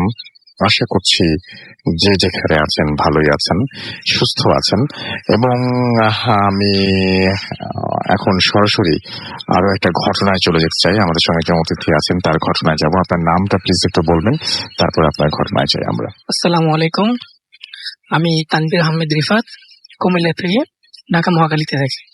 জি, আজকে আমি যে ঘটনাটা আপনাদের সাথে শেয়ার করব, এই ঘটনাটা আমি কুরবানি ঈদের পরের দিন আমাদের এলাকারই পাশের এলাকার একজন পটি বিক্রেতা থেকে শুনেছি। তো ওনার সাথে ঈদের পরের দিনে আরেকজন কুরবানি দিয়ে, তো ওখানে গোস্ত কাটানোর সময় ওনার থেকে গল্পটা কালেক্ট করি। আমি সরাসরি তার গল্পতে চলে যাচ্ছি। তিনি ছিলেন একজন পেশায় একজন চটপটি বিক্রেতা। তিনি চটপটি বিক্রির পাশাপাশি উনি বাবুর্চিগিরিও করতেন। উনি অনেক জায়গা থেকে কাজের ইয়ে পেলে উনি ওখানে বাবুর্চিগিরি করার জন্য চলে যেতেন, পাশাপাশি চটপটি। তো যেদিন ঘটনা ওই দিন কুমিল্লা তিতাসে উনি একটি বাবুর্চিগিরি করার জন্য একটা কাজের অর্ডার পান। ওনার একজন আত্মীয় ওনাকে অর্ডারটা নিয়ে দেয়। তো যাক ওই যেদিন কাজ, ওই দিন উনি ওনার যত সাঙ্গপাঙ্গ ছিল বা ওনার টিম ছিল ওনাদেরকে নিয়ে, এবং ওনার ছোট একটা ছেলে ছিল, তিন চার বছরে ওটাকে নিয়ে উনি রওনা দেন। তো ওখানে যান, ওটা ছিল 40 রান্না। তো উনি রান্না বান্না করে উনি ওর ভেতরে, বাড়ির ভেতরে খবর পাঠান যে রান্না বান্না শেষ, আর এখন কি বিলি বন্টন শুরু করবেন নাকি। তো ভেতর থেকে উত্তর আসে যে যেহেতু জোহর রক্ত হয়ে গেছে, আমরা জোহর নামাজ পড়ে মিলাদ শরীফ পড়ে তারপরে আমরা খাওয়া দাওয়া শুরু করবো। Okay fine. তো এই ফাঁকে রাসেল ভাই একটা ঘটনা ঘটে যে উনি যখন রান্না বান্না করে শেষ করে উনি পাতিলগুলো সাজিয়ে রেখেছিলেন, তখন একটা কুকুর বারবার ওই পাতিলগুলোকে রাউন্ড দিচ্ছিল, ঘুরে ঘুরে তার কাছে আসছিল, পাতিলগুলোর কাছে আসছিল। উনি বারবার এটাকে ভয় দেখিয়ে তাড়ানোর চেষ্টা করছেন, বাট এটা অন্যান্য কুকুরের মতো যাচ্ছে না, এটা বারবারই একই জায়গায় থাকছে। তো তিনি যখন একটা আধা পরে একটা কাঠ নিয়ে, লাকড়ি নিয়ে এটাকে তাড়া করলেন, তখন এটা সাথে সাথে চলে গেল, এটা আর আসলো না। তো ঠিক আছে, তারপর আবার তিনি বসে নিলেন, কাজ শেষ, সবাই বসে একটু রিল্যাক্স করছে। তো এই সময় তার বাচ্চাটা আসলো, আসার পর তার বাচ্চা তার কাছে খাবার ছিল। তো খাবার চাওয়ার পর তিনি বললেন যে বাবা, এখনো তো খাবার দেওয়া শুরু হয়নি, বা ভেতর থেকে কোনো অনুমতি আসেনি, মিলাদ শরীফের পর খাওয়া শুরু হবে, তখন তুমি আমার সাথে খেও, এখন খাওয়ার দরকার নেই। তো দেখ, বাচ্চাটা চলে গেল। আবার আসলো বাচ্চাটা এসে আবারও তার সামনে হাত পেতে একটু অনুনয় করলো। করার পর যখন উনি চিন্তা করলেন যে ছোট বাচ্চা, একটু দেই, তাতে কি হবে। তো তিনি কি করলেন, একটু নিয়ে তো ছোট বাচ্চার হাতে দিয়ে বললেন যে বাবা, এখন তুমি এতটুকু খাও, পরে আমি খাওয়ার সময় তুমি আমার সাথে খেও। এটা বলার পর বাচ্চাটা ওই খাবারটা নিয়ে চলে গেল। যাক, দিনের মতো খাবার দাওয়া শেষ করে উনি কাজটা শেষ করে উনি বাড়িতে চলে আসলেন, কুমিল্লাতে চলে আসলেন। আসার পর উনি পরদিন উনি ওনার চটপটি গাড়ি নিয়ে বের হওয়ার পর, বাসা থেকে বের হওয়ার পর কিছু দূর যাওয়ার পর তিনি তার তলপেটে একটু ব্যথা অনুভব করেন। তো তিনি এটাকে অত একটা পাত্তা দিননি, ইগনোর করে চিন্তা করলেন যে ওটা চলে যাবে। তো তিনি আবার গাড়ি চালানো শুরু করেন। তো তিনি যতই যাচ্ছেন এটা ব্যথাটা আস্তে আস্তে বাড়ছে। তো এক সময় তিনি আর থাকতে পারছেন না, তিনি কি করলেন, বাড়ির দিকে আবার ব্যাক করলেন, চটপটি গাড়ি নিয়ে ব্যাক করে চলে আসলেন। আসার পর তিনি রাসেল ভাই গাড়িটা রেখে তিনি যখন বাড়িতে ঢুকবেন, গেটের কাছেই ওনার সাথে সাথে বমি শুরু হয়ে গেল। বমি বলতে সাধারণ মনে শুধু ব্লাড যাচ্ছে, শুধু রক্ত যাচ্ছে, ওনার নাক মুখ দিয়ে অনবরত রক্ত যাচ্ছে। এই জিনিসটা আবার ওনার ওয়াইফ বাসা থেকে দেখতে পেয়ে তার ওয়াইফ এসে হাউমাউ করে চিৎকার চেঁচামেচি শুরু করে দিল। পাড়া প্রতিবেশীকে ডাকলো, ডেকে এনে সবাই মিলে তাকে ধরে কুমিল্লা মেডিকেল, আমি যেখানে আগে চাকরি করতাম, ওখানে নিয়ে গেল। ইতিমধ্যে নেওয়ার মাঝখানেও 2-3 বার উনি অটোতে বমি করেছেন। তো ওখানে নেওয়ার পর একজন ডাক্তার ওনাকে দেখছে, ওনাকে অবজার্ভ করার পর অনেকগুলো পরীক্ষা নিরীক্ষা দিল। এত রক্ত যাওয়ার পর ওনার শরীরে রক্ত কমে যায়, যার কারণে ওনাকে ব্লাড দিতে হলো। তো রক্ত পরীক্ষা করার পর দেখা গেল যে কোনো সমস্যা নেই রক্তে, যতগুলো পরীক্ষা করা হয়েছে সবকিছু ওকে আছে। তো তাকে করলেন কি, যেহেতু কুমিল্লাতে এটা হচ্ছে না, তো ওনাকে ঢাকা মেডিকেলে ট্রান্সফার করা হলো। ঢাকা মেডিকেলে আসার পরে বমি করতে, রক্ত বের হতে হতে, মুখ দিয়ে নাক দিয়ে রক্ত বের হতে হতে উনি টোটালি সাদা হয়ে যাচ্ছেন, রক্ত শূন্য হয়ে যাচ্ছেন। তো ওনাকে এখানেও এনে অনেক ব্লাড দেওয়া হলো। ব্লাড দেওয়ার পর এখানেও তাকে অনেকগুলো ব্লাড টেস্ট করা হলো, অনেক পরীক্ষা নিরীক্ষা করার পরও ডাক্তাররা তার কোনো কুল কিনারা করতে পারছেন না কেন এমন হচ্ছে বা অনবরত ব্লাড যাচ্ছে। তো এই ফাঁকে ওনার এই যে মামা শ্বশুর ঢাকায় থাকেন, তো ওনার ওয়াইফ ওনাকে ফোন দেন, দিয়ে ওনার মামা শ্বশুরকে সবকিছু বিস্তারিত বলার পর ওনার মামা শ্বশুর ওনাকে বলেন যে আচ্ছা, আমি ব্যাপারটা বুঝতে পেরেছি, আমি তো ঢাকায় নেই, ঢাকার বাইরে আছি, আমার একটা লোক তোমার কাছে যাচ্ছে, গিয়ে তোমাকে তেল পোড়া এবং পানি দিয়ে আসবে, তেল পোড়া পানি দেওয়ার পরে তুমি ওই তেল পোড়াটা তার পেটে মাখাবে এবং পানিটা অনবরত খাওয়াবে, আর বাকিটা আমার লোক বলে দিবে। তো ঠিক আছে, রাসেল ভাই উনি কথা বলার পর 10-15 মিনিটের মধ্যে একটা লোক গিয়ে সেখানে হসপিটালে উপস্থিত হবে। ওই লোকটা বেশভূষা ছিল অনেক লম্বা, আর ওই যে সৌদিয়ানরা যেমন আলখাল্লা পরে, ওরকম আলখাল্লা, ইসলামিক আলখাল্লা, ওইরকম উনি গেলেন, গিয়ে তাকে ওই যে আপনার তেলের শিশি বা বোতল পানি দিয়ে আসলেন, দিয়ে এসে বললেন যে হুজুর বলেছে যে আপনারা এটা কন্টিনিউ ব্যবহার করার জন্য, আর আপনারা যত তাড়াতাড়ি পারেন এটা ব্যবহার অবস্থায় আপনারা কুমিল্লা ব্যাক করুন, কুমিল্লা ফিরে গিয়ে একটা হুজুরের সাথে যোগাযোগ করুন, যেহেতু আমার হুজুর এখন কুমিল্লা ঢাকাতে নেই বা উনি আসতেও লেট হবে, তো আপনার দিকে দেরি করতে নিষেধ করেছে, আপনারা চলে যান। তো ঠিক আছে, যখন রাসেল ভাই তারা ওই তেল পরে পানি পান করা শুরু করে দিল রোগী, আল্লাহর রহমতে আস্তে আস্তে উনি এই জিনিসটা বন্ধ হয়ে গেল, রক্ত যাওয়া তো অলরেডি বন্ধ হয়ে গেল। তো তারা কুমিল্লাতে ব্যাক করলো, কুমিল্লাতে ব্যাক করার পর কুমিল্লাতে এসে একজন পেশা হুজুরকে দেখালো। তো হুজুর যখন ওই চালান দিলেন জ্বালান দেওয়ার পর ওই চিনটা আসলো, আসার পর উনি জিজ্ঞাসা করলেন যে কি ব্যাপার, তুমি তাকে এভাবে কষ্ট দিচ্ছ কেন, তুমি কি তাকে কোনো কারণে মারতে চাচ্ছ কিনা বা তার এমন করছে কেন? তখন সে যেটা বললো যে যে আমি তার উপর খুবই রেগে আছি। কেন রেগে আছো? বলে যে তার কাছে আমি খাবার চেয়েছি, প্রথমে আমি গিয়েছিলাম, গিয়ে আমি ঘোরাঘুরি করেছি কুকুরের বেশে, কিন্তু সে আমাকে আগুন দিয়ে তাড়া করে। তারপর আমি গিয়েছি তার কাছে, যখন হাত পেতেছি তার ছেলে করে, তখনও সে আমাকে খাবার দেয়নি, জাস্ট এতটুকু দিয়ে সে আমাকে বলে যে চলে যাওয়ার জন্য। এতে আমি খুবই রাগি হই। রাগ করার পর আমি তার উপরে এখন একটা প্রতিশোধ নিচ্ছি, রিভেন্স। তো বলছে ঠিক আছে, তো সে তো ভুল করেছে বা ইয়ে হয়েছে, অনেক শাস্তি হয়েছে, তুমি ওকে ছেড়ে দাও। বলে যে না, আমি ছাড়বো না। তো একবার যেমন হুজুর সাথে কথা কাটাকাটি করার সময় সেটা চলে যায়। তো আমাদের মধ্যে যেমন কিছু লোক আছে শুধু নিজের কথা উপরে রাখতে চাই, কারো কথা শুনতে চাই, সে তাদের মধ্যে হচ্ছে এমন। তো হুজুর দেখলেন যে না, তাকে তো এমন ভাবে ইয়ে করে যাবো না। তো হুজুর করলেন কি, বললেন যে ঠিক আছে, তোমরা এটা যদি ওর পজেস থেকে মুক্তি পেতে যাও তাহলে 7 পুকুরের পানি লাগবে, নদীর পানি লাগবে, আর কবরের মাটি লাগবে। তো ঠিক আছে, তারা 7 পুকুরের পানি প্লাস আমাদের পাশে গুমতি নদী, তো গুমতি নদী থেকে পানি নিয়ে আসে, এবং হুজুরের একজন শিষ্য ছিল, ওই শিষ্য গোরস্থানের মাটি নিয়ে আসে। তো হুজুর ওই পানিগুলো পরিয়ে দেওয়ার পরে যে তোমরা এই পানিগুলো খাওয়াবে, আর এই যে নদীর পানি, এই পানিটা দিয়ে তাকে 4 রাস্তার মোড়ে বসিয়ে গোসল করাবে, একদিন গোসল করাবে।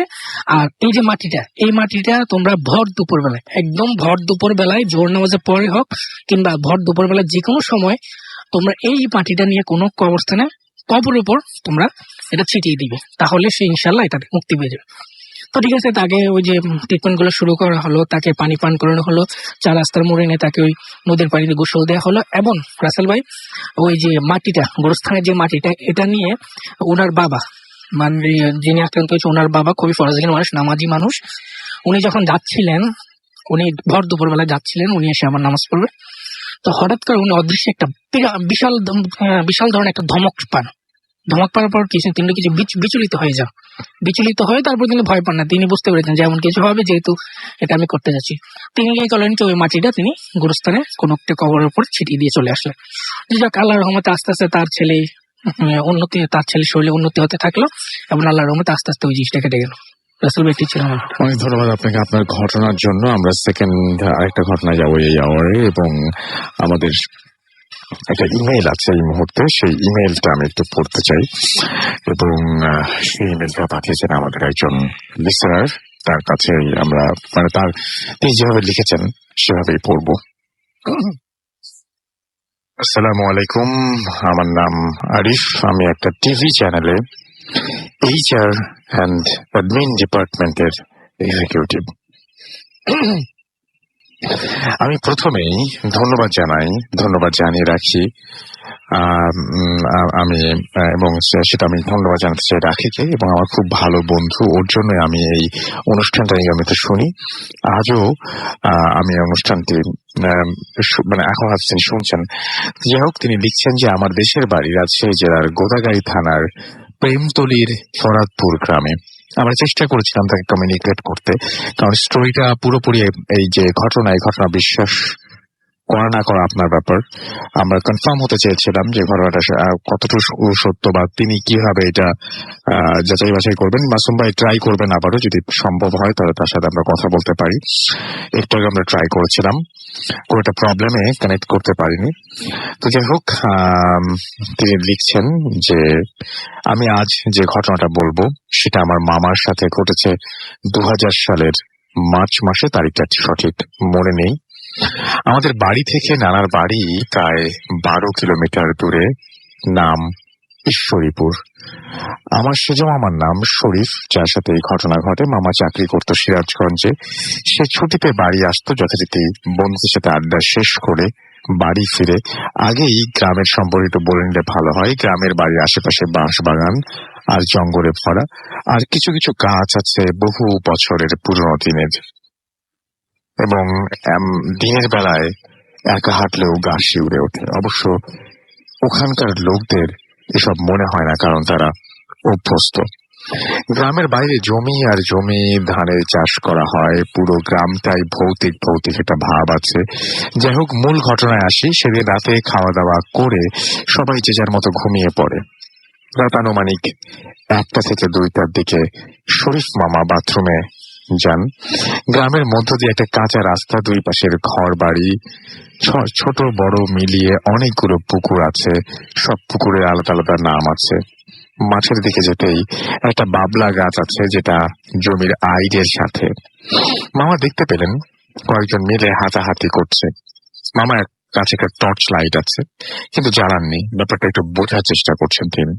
অনেক অন্ধকার, তাই কিছু বোঝা যাচ্ছিল না। তবে তাদের সঙ্গে, তাদের মধ্য থেকে কেউ একজন জোরে চিৎকার করে উঠেছিল, যার আওয়াজ মামার খুব পরিচিত মনে হয়েছিল। আর একটু সামনে যাই, আওয়াজটা বোঝা যায় মামার খুব ঘনিষ্ঠ বন্ধু, এবং তিনি বুঝতে পারেন যে মামার খুব ঘনিষ্ঠ বন্ধু হালিম। এবং এর আরেকটু এগিয়ে তিনি যান, এবং কিন্তু অন্ধকারে কারো চেহারা তিনি বুঝতে পারছিলেন না। সবকিছু কেমন আবছা আবছা লাগছিল, কিন্তু মারামারি ক্রমেই বেড়ে চলেছে। আরেকজন চিৎকার করছে, যার কণ্ঠ ছিল বন্ধু হালিম। তার বন্ধু হালিম। মামা বলল যে, কে? হালিম নাকি রে? হালিম? ওদের থেকে কোনো উত্তর এলো না। মামা একটু ভয় পেল, আর চিন্তা করলো চিৎকার তো হালিমই করছে। ভয়ে ভয়ে আরো একটু কাছে এগিয়ে গেল এবং টর্চ লাইট মারলো ওদের দিকে। তারপর যা দেখলো তা দেখে মামা রীতিমতো ভয় পেয়ে গেল। দেখলো তার বন্ধু তো নয়ই, কিন্তু একজনের মাথা অর্ধেক মুখ আর অর্ধেক মাথা দিয়ে অনবরত ময়লা বের হচ্ছে। অন্য দুজনের চেহারা আরো ভয়ঙ্কর এবং অনেক নোংরা পোশাক। আর একজন পুরো মানুষটাই ছিল কেমন যেন ঘোড়ার মতন একটা আদলের। মামা আর সামনে না এগিয়ে পেছনে এগিয়ে যাওয়ার চিন্তা করছিলেন, ততক্ষণে তার শরীর ভার অনুভব করছেন তিনি। তারপর সে সামনে না গিয়ে পেছনে ফিরেই জোরে জোরে পা চালাতে লাগলেন, এবং 8-10 ধাপ আসার পর সামনে দেখলেন ওই 4 জন জমির আইলে বসে এবার হাসাহাসি করছে। এবার মামা ভয়ে কাঁপতে লাগলেন এবং কিভাবে বাড়ি ফিরবেন সেটা ভাবতে লাগলেন, এবং ভাববার সময় আর কই। এবার ওরা একেবারে তার কাছে চলে এসেছে। ওদের মধ্যে থেকে একজন লাইট মারলো কেন, মামা দিশা না পেয়ে জোরে চিৎকার দিয়ে বলল, কেউ আছো, আমাকে বাঁচাও। এরপর ইলেকট্রিসিটি শক খাওয়ার মতন একটা ব্যাপার হলো এবং মামা পড়ে গেলেন। তিনি বুঝলেন যে এই বুঝি আমি শেষ। তারপর আবারও কয়েকবার চিৎকার দিলেন। তারপর ওরা 4 জন মিলে মামাকে চিৎ করে শুইয়ে দিল এবং কি যেন খাওয়ানোর চেষ্টা করলো। 4 জন মিলে মামার সাথে অনেক ধস্তাধস্তি করে মুখের ভেতরে কিছু একটা ঢুকিয়ে দেয়। অনেক জোরে জোরে আওয়াজ করায় মামার ছোট চাচার ঘুম ভেঙে যায়। আমার ছোট নানা, সে মনে করেছে যে চোর মনে হয়। ওখানে আমার নানারা 4 ভাই থাকতো, সবার আলাদা আলাদা বাড়ি আছে কিন্তু কাছাকাছি। নানা উঠে আরো কয়েকজন তার ভাই ভাতিজাকে নিয়ে টর্চ লাইট, লাঠি এ সমস্ত নিয়ে চিৎকার করতে করতে সেদিকে আসে এবং হাঁটতে লাগলো, এবং গ্রামের কয়েকজন আওয়াজ পেয়ে তারাও একত্র হয়েছে। অনেক রাত, তারপর আবার গ্রাম। আস্তে আস্তে সেই আওয়াজও অনেক দূর থেকে শোনা যায়। একটু পরে জোরে একটা আওয়াজ আসলো। আওয়াজটা হলো তারা যেদিকে যাচ্ছিল হাতের বাম পাশে কিছু জমির মাঝখানে সবাই টর্চ জ্বালিয়ে দেখে, সেইখানে দৌড় দিল এবং দেখতে পেল যে কেউ একজন পড়ে আছে এবং কাতরাচ্ছে। সবাই মিলে যখন তার কাছে গেল, দেখলো শরীর পড়ে আছে, তার মুখ দিয়ে রক্ত বের হচ্ছে, কিন্তু আশেপাশে কেউ নেই। তাকে জিজ্ঞাসা করা হলো, কি হয়েছে তুই এখানে কিভাবে এলি? বলতে পারলো না, তার জ্ঞানই ছিল না। কান্নাকাটির রোল পড়ে গেল। যাই হোক, তাকে সবাই মিলে বাড়ি নিয়ে আসা হলো এবং তার শরীরে অনেক ময়লা ছিল, পরিষ্কার করা হলো। কোনোভাবেই তার জ্ঞান আসছিল না। পরে রাতে তাকে মেডিকেলে নিয়ে যাওয়া হলো এবং উপায় না দেখে, যোগাযোগ ব্যবস্থা তখন খুব খারাপ ছিল।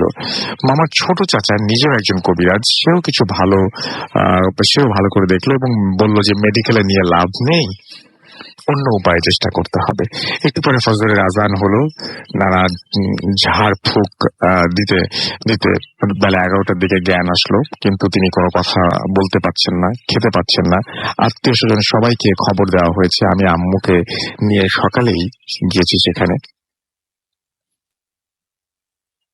সেদিন শুধু ফলের জুস ছাড়া, এই ফলের জুস ছাড়া আর কোনো কিছু খেতে পারতেন না। অনেক কবিরাজ দেখানো হলো,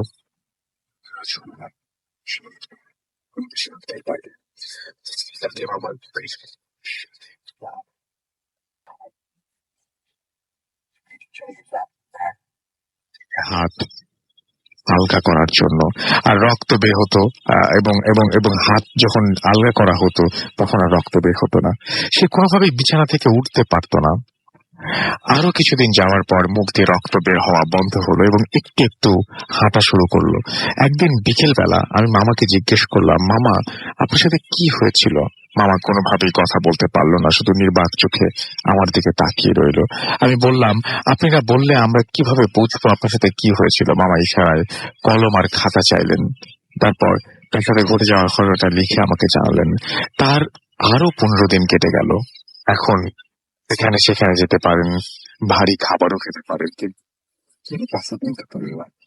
সেদিন শুক্রবার ছিল, শ্রীপুর মাঠে ফুটবল খেলা হচ্ছিল, সবাই খেলা দেখতে গিয়েছিল, মামাও খেলা দেখতে গিয়েছিলেন। খেলার এক পর্যায়ে মামাকে পাওয়া যাচ্ছিল না। যে জায়গায় বসে তিনি খেলা দেখছিলেন ওখানে তার স্যান্ডেল পরে আছে, কিন্তু মামা নেই।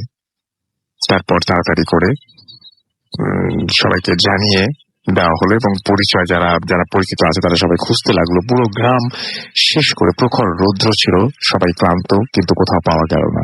নানাদের বাড়ি থেকে 3-4 কিলোমিটার দূরে ফাঁকা মাঠের ভেতর পরিত্যক্ত পাড় ছিল।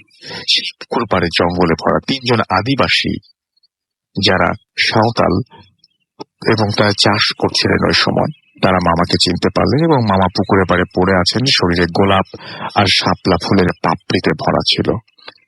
তারা 3 জন কাঁধে করে নিয়ে আসেন বাড়িতে এবং সেদিন রাতেই মামার ঘুমেই কাটলো। পরের দিন বিকেলে মামাকে জিজ্ঞাসা করলাম, আপনি ওখানে কিভাবে গেলেন?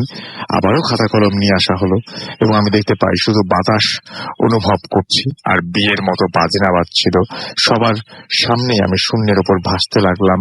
আমি এক হাত পা দিয়ে ইশারা করলাম, কেউ আমাকে দেখতে পেল না। তারপর আমাকে উড়িয়ে নিয়ে কোথাও গেল এবং আমি বাসায় কিভাবে আসলাম কিছুই বুঝতে পারবো না। এগুলো সব মামার কথা ছিল। এভাবে কেটে গেল আরো কিছুদিন। তারপর এক রাতে মামা একাই শুয়ে আছেন এবং বাড়ির দরজা জানালা সবকিছু বন্ধ। রাত আনুমানিক 1টা থেকে 1:30 মতো বাজে। হঠাৎ করে জানালা খুলে গেল। মামা কথা বলতে পারতো না বলে চিৎকার দিতে পারলো না, ভয়ে দৌড় দিল দরজা খোলার জন্য। ঠিক তখনই আওয়াজ আসলো যে যদি বাঁচতে চাস তাহলে আমার কথা শোন। মামা থামলো এবং জানালার পাশে গিয়ে তাকালো এবং দেখলো যে বিশাল বড় বড় মুখ ভর্তি দাড়ি, সাদা পাঞ্জাবি পরা বিশাল দেহের এক দরবেশ দাঁড়িয়ে আছে। মামা ভয়ে থরথর করে কাঁপতে লাগলো। সে বলল, আমাকে ভয় পাস না, আমি তোকে বাঁচাতে এসেছি। মামা কোনোভাবেই নিজেকে আরো স্বাভাবিক করতে পারছিল না। সে দরবেশ বলল, আমি যেভাবে বলবো সেভাবে করলে তুই বেঁচে যাবি, আর যদি না পারিস তাহলে 6 মাসের মধ্যে তুই মারা যাবি। কোনো কবিরাজ ডাক্তার তোকে ভালো করতে পারবে না। মামা মাথা নাড়ল। ঠিক সে একটা পুকুরের ঠিকানা দিল। পুকুরের নাম বেতপুকুর। পুকুরের পাড়ে অনেক পুরনো গাছ আছে, বট গাছের মাঝখান দিয়ে তাল গাছ জোড়া লাগানো। ওইখানেই সেই দরবেশ থাকেন এবং বললেন যে অবশ্যই রাতে যাবি বলে অদৃশ্য হয়ে গেলেন। তারপর থেকে মামা সেই জায়গায় প্রতিদিন যেতে লাগলেন এবং সেই দরবেশ মামার সাথে দেখা করতো। কিছুদিন যাওয়ার পর সে বলল, তোর গলায় ওর একটা গাছের শেকড় ঢুকিয়ে দিয়েছে, ওটা বের করতে না পারলে 6 মাসের মধ্যে তুই মারা যাবি। তবে শেকড়টা বের করার একটা উপায় আছে। উপায়টা হলো কোন একজন মেয়েকে দরকার হবে এবং এবং এবং আমি কিছু জিনিস দেবো, যেভাবে বলবো সেভাবে করতে পারলে এই মুসিবত থেকে তুই রেহাই পাবি। তারপর আমরা কোন একজন মেয়েকে যে কিনা অবিবাহিত তাকে খুঁজতে শুরু করলাম এবং অবশেষে মামার অফিসের একটি মেয়ে, কেউ তো রাজি হতে চাচ্ছিল না, মামার অফিসের একটা মেয়ে রাজি হলেন এবং কোনো স্বার্থ ছাড়াই তাকে সিরাজগঞ্জ থেকে আনা হলো এবং দরবেশকে জানানো হলো। 2 দিন সময় নিল। 3য় দিন রাতে কিছু শেকড় ও চুল দিয়ে বালা তৈরি করে দিল। তারপর এই বালাটা সেই মামার বাম পায়ে বেঁধে রাখতে বললো 41 দিন। প্রতিদিন রাতে একটা করে তাকে বললো যে সে একটা তাকে সে যে ঘরে থাকবে সেই ঘরের বাইরে তাকে পাহারা দিতে হবে এবং এভাবে 41 দিন পাহারা দিতে হবে। যে 4 জন গলায় শিকড় ঢুকে আছে তিনি বলেছিলেন যে ঘরের ভিতরে শুয়ে থাকবি আর মেয়েটা পায়ের কাছে পাহারা দেবে। যে 4 জন গলায় শিকড় ঢুকিয়ে দিয়েছিল ওরা এসে কিন্তু তোদের কিছু করতে পারবে না বলে আর যদি বালাটা খুলে ফেলে তাহলে দুজনেই মারা যাবি। তারপর মেয়েটির সবকিছু ভালো করে বুঝিয়ে দেওয়া হলো মেয়েটিকে, এবং শুরু হলো 41 দিনের সাধনা। একটা ঘরের মধ্যে তাদেরকে রেখে অপেক্ষা করতে লাগলো তারা, এবং একটা সময় কেউ কেউ মাঝে মাঝে ঘুমিয়েও গেল। দরবেশের নিয়ম ছিল মেয়েটি 2 বার বের হতে পারবে, এর বেশি নয়। হঠাৎ 2টার দিকে মেয়েটি চিৎকার করে বাইরে বেরিয়ে এলো, এবং ওখানে নানি মামিরা ছিল। তারা জিজ্ঞেস করলো কি হয়েছে। সে বলল ভয়ঙ্কর কেউ একজন আসলো এবং পায়ের বাড়াটা খুলতে বলল। চেহারাটা অনেক বিশ্রী ছিল এবং তার শরীর অনেক ময়লা। কথাগুলো বলছিল আর কাঁপছিল। আমরা তাকে বুঝালাম, তোকে যে যতই ভয় দেখাক না কেন ওরা কিছু করতে পারবে না, আমরা সবাই দরজার পাশে আছি, কেউ ঘুমাচ্ছি না, আমরা তোর সাথে আছি। এভাবেই চলতে থাকলো এই সাধনা, এবং প্রতি রাতেই অনেক ভয় পেত সব ওরা দুজন, এবং সবাই ভয় পেত। এবং শেষ রাত্রে অনেক ভয়, মানে শেষ রাতে কখনো সাপ, কুকুর, বাঘ এই সমস্ত দেখতো, গলাকাটা মানুষ, আরো অনেক ভয়ঙ্কর কিছু তারা দেখতো। 41 দিন সফলভাবে পার করার পর মামা সেই দরবেশের কাছে গেল। এবার সে একটা তীর ধনুক দিল, পায়ের বালা দিয়ে তীরটা পেঁচিয়ে দিল, আর একটা পুকুরের ঠিকানা দিল। পুকুরের পাড়ে শনিবার রাত 12টার পর যাবি এবং কিছুক্ষণ পর দেখবি যে 4 জন ভয়ঙ্কর রূপ নিয়ে তোর দিকে আসছে, মানে উনি বলছেন আর কি। এবং তারপরে তাদেরকে লক্ষ্য করে সেই তীরটা ছুটতে হবে, এবং তীরটা অবশ্যই গায়ে লাগতে হবে, কোনোভাবে মিস করা যাবে না। এবং শনিবার রাতে দরবেশের কথা মতো সেই পুকুর পাড়ে মামা গেলেন এবং নির্দিষ্ট সীমানা থেকে গেলেন, এবং মামা একাই গিয়েছিলেন। প্রায় 1.5 ঘন্টা পরে যখন দেখলেন যে পুকুরে আগুনের গোলার মতো আকাশের দিকে 4-5টা সেকেন্ড পরে সেই আগুনের গোলা মিলিয়ে গেল। এবার জোরে আল্লাহু আকবার বলে চিৎকার শুনতে পেলেন তিনি, এবং শুনতে পেলাম আমরা, মানে যারা দূরে ছিলেন তারা সবাই শুনতে পেলেন। এবং আল্লাহু আকবার বলে খালি একটা শব্দ শোনা গেল, এবং পুকুরে পাড়ে সবাই দৌড়ে গেল এবং গিয়ে দেখলো যে মামা পড়ে আছে, তার মুখ দিয়ে অল্প কিছু রক্তের ছোপ বের হচ্ছে, এবং শিকড়টা গলায় যেটা ঢুকিয়েছিল সেটা বের হয়ে আছে। মামাকে ডাক দিতে মামা পানি চাইলো। খাওয়ার পর সবাই মিলে ধরাধরি করে আমরা বাসায় নিয়ে গেলাম, এবং তখন আস্তে আস্তে কথা বলতে পারছিলেন মামা। পরের দিন দুপুরের পর থেকে তিনি ভালো করেই কথা বলতে শুরু করলেন। তারপর কয়েকদিন যাওয়ার পর মেয়েটি বাবা মাকে জিজ্ঞাসা করা হলো যে এই কাজের বিনিময়ে আপনারা কি চান, এবং মানে তারপর তারা কিছু চাননি। তারা বললেন যেহেতু আমার মেয়ে এখনো অবিবাহিত, তারা বিয়ের প্রস্তাব দিলেন, এবং তাদের এবং মামা মামির দুজনের সম্মতিক্রমেই তাদের বিয়ে হয়, এবং বর্তমানে তারা 1 ছেলে 2 মেয়েকে নিয়ে সুখী আছেন। শেষ করার আগে আপনাদের সবারকে জানিয়ে রাখি যে আপনাদের সবাইকে আরো একবার ধন্যবাদ, এবং আশা করছি যে এই ঘটনাটি সবার ভালো লাগবে। এই ছিল ঘটনা। আমরা চলে যাব সরাসরি একটা ছোট্ট ব্রেকে, এবং ব্রেকের পরে আবারও ফিরে আসবো। সেই পর্যন্ত আমাদের সঙ্গে থাকুন। স্টে টিউনড, রেডিও ফুর্তি, এন্ড ডোন্ট স্টপ দ্য ফুর্তি। FM tonight comes alive with Gramophone.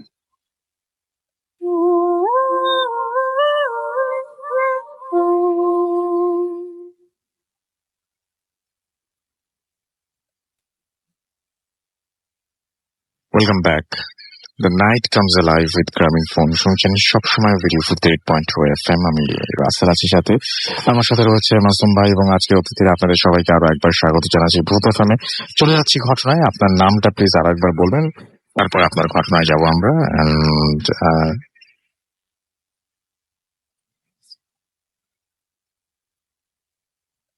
একটু কাছ থেকে বলতে হবে।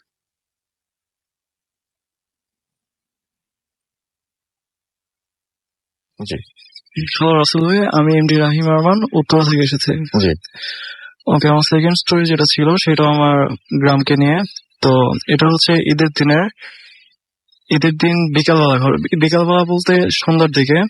তো ইউজুয়ালি ঈদের দিন সন্ধ্যার দিকে যখন আমার বাড়ির কোরবানির সকল কাজ শেষ করে কসাইরা চলে যায়, তখন আমার বাবা আমাদের যে বাসার পেছন সাইড, আই মিন গ্যারেজ এবং আমাদের বাসার মেইন গেট, এর মাঝখানে প্রায় 20 মিটারের মতো একটা জায়গা, যেখানে পাকা রোড এবং 2 পাশে হচ্ছে গার্ডেনের মতো।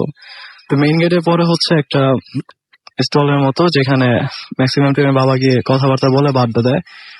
তো সেদিন আপনার মাগরিবের নামাজের খুব বেশি হলে আধা ঘন্টা পরে আকাশে মেঘ হচ্ছিল এবং গুড়ি গুড়ি বৃষ্টির একটা সম্ভাবনা ছিল। তো একটা কথা বলি রাসেল ভাই, যেহেতু আমার বাসার পেছন সাইড এবং মানে নিচতলা যেহেতু টোটালি খালি থাকে, সব বলতে গেলে নিচতলায় গ্যারেজও অলওয়েজ আপনার অন্ধকার, বা করিডোর যেটাকে বলি এটা অলওয়েজ অন্ধকারই থাকে। তো ওই দিন বাবা আপনার কয়টা বাজে তখন বলতে গেলে হয়তো সন্ধ্যা 7টার কাছাকাছি, ওই টাইমে বাবা ওই মেইন গেটের ওই দিক দিয়ে ওই দোকানে যাচ্ছিল। তো আমি পিছন থেকে বাবাকে ফলো করে মেইন গেট পর্যন্ত যাই। তো বাবার সাথে আমার একটু কথা হয় এবং দেন আমি বাবাকে বিদায় দিয়ে যখন মানে গ্যারেজের করিডোর দিয়ে বাসায় ঢুকবো, ওই টাইমে বৃষ্টি শুরু হয়ে যায়। তো শুধু আমার গ্যারেজের লাইট অন করা ছিল এবং করিডোরের লাইট অন করা ছিল, বাট দোতলা ওঠা যে সিঁড়িটা সেটার লাইট অফ করা ছিল এবং নিচতলার লাইট অফ করা ছিল। তো আমি যখন গ্যারেজ ক্রস করে আপনার করিডোরে ঢুকতেছিলাম, তো ওই টাইমে আমার কাছে মনে হয় যে টাইলস এর উপর যদি গরুর খুর যেটাকে বলে পা, ওটার যদি একটা আওয়াজ হয় টকটক, এই আওয়াজটা মানে পিছনে হইতেছিল। তো ফার্স্টে আমি পিছনে তাকাই এবং তাকানোর পর যেটা দেখি সেটা হচ্ছে যে একটা গরু, আপনার মিডিয়াম সাইজের একটা গরু, খুব কালো কালার এবং চোখগুলো ছিল টোটালি লাল, এবং এটা কোনো হিংস্র ভাব না, খুব স্বাভাবিক একটা লুক নিয়ে তাকায় ছিল। তো ব্যাপারটাকে আমি 2 থেকে 3 সেকেন্ডের মতো দেখি এবং দেখে আমি আইতুল কুরসি পড়ে সেখান থেকে সোজা দৌড় দিয়ে আমি দোতলায় চলে আসি।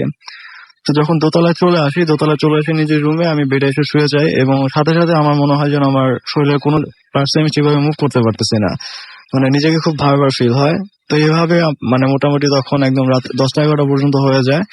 একটা সময় আমি রাতে খাওয়া দাওয়ার জন্য টেবিলে যাই এবং আমার কাছে মনে হয় যে আমি আরো বেশি সিক হতে থাকি।